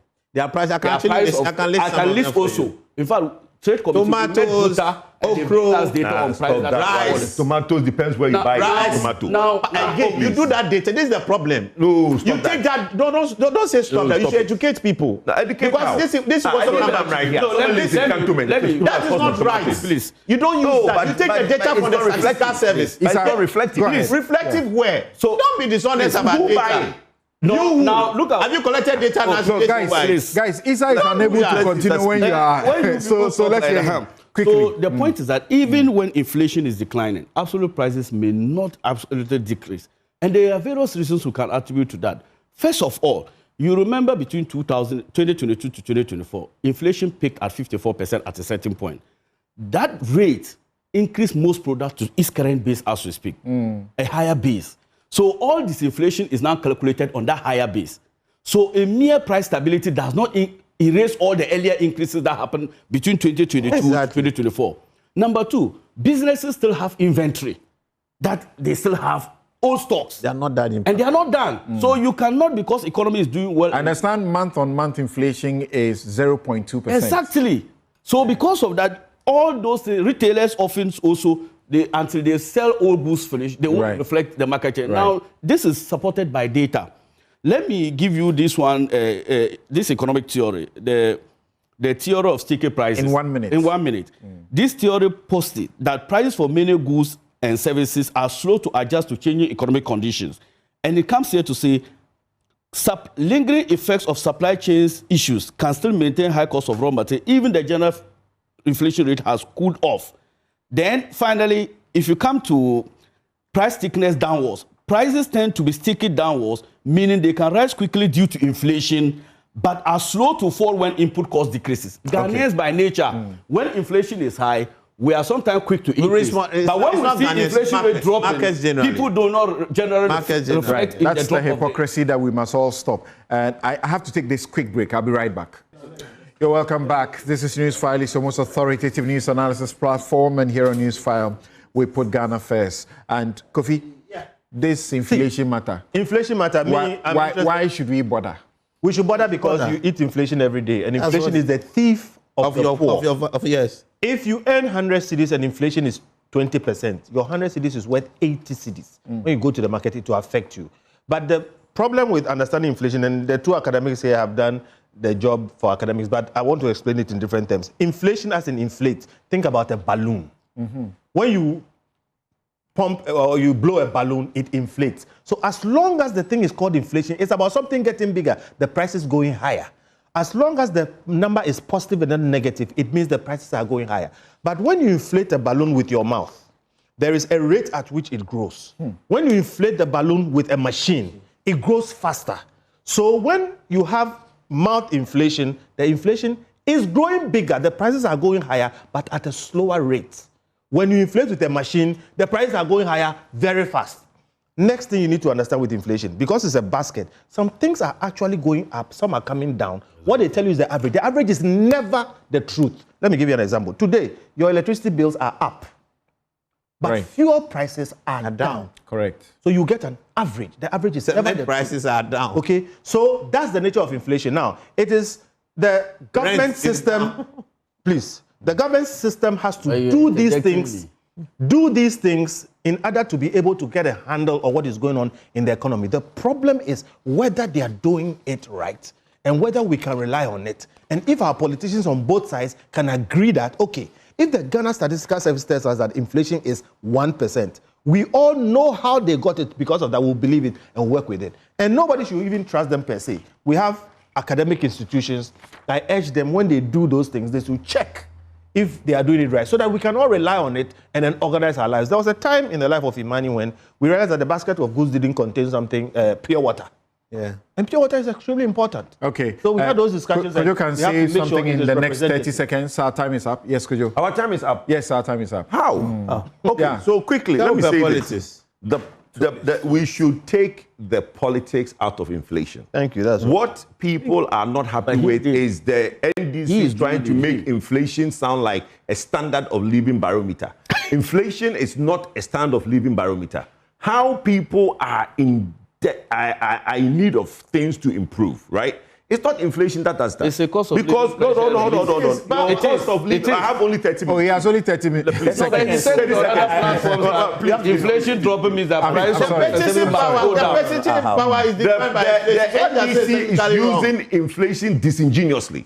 That is where the problem is. How? Because they are trying to make it look like we're sitting a year because inflation is down. Which is not I'm just read from IMF. No, it's not true. Please don't heckle him. It's not true, because at the end of the day, when you now look at your inflation basket, it doesn't include rent, it doesn't include insurance. It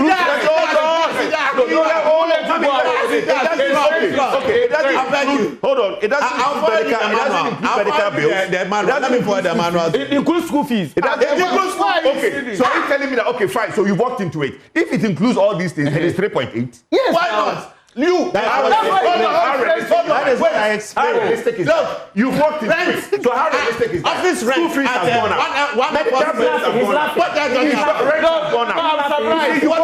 Honorable is laughing. One airport square rent used to be around 80%. All right. I'm sorry. CTFM are reporting that Baba Jamal is distributing. They have a video. He's distributing 32-inch TV as voting is going on. Thank you, guys. And thank you very much. Tomorrow Sunday, join me on my favorite show, The Law, at 2 p.m. I'm hosting these three lawyers that you see on your shot. And we are going to be talking about the reduction in the sentence of Agrada. I'll not talk about it the way I spoke about it on my show, because that is just legal education. So join us. My guests have been Kofi Bento, lawyer and senior vice president, Imani Africa, Senior Jose, convener, One Ghana Movement and trustee of the Ghana Coalition Against Galamsey. Kojo Poku is Executive Director, Institute for Energy Policy and Research, and member, MPP Communication Team. Atta Issa is MP, Sanergo, and member, Ghana Airport Company Limited Board, Finance and Trade Committees of Parliament. And Paula Dumochiri is host of Good Evening Ghana and news reporter. I'm Samson, Lardy, Anyenini. Have a good afternoon. Thanks for your company.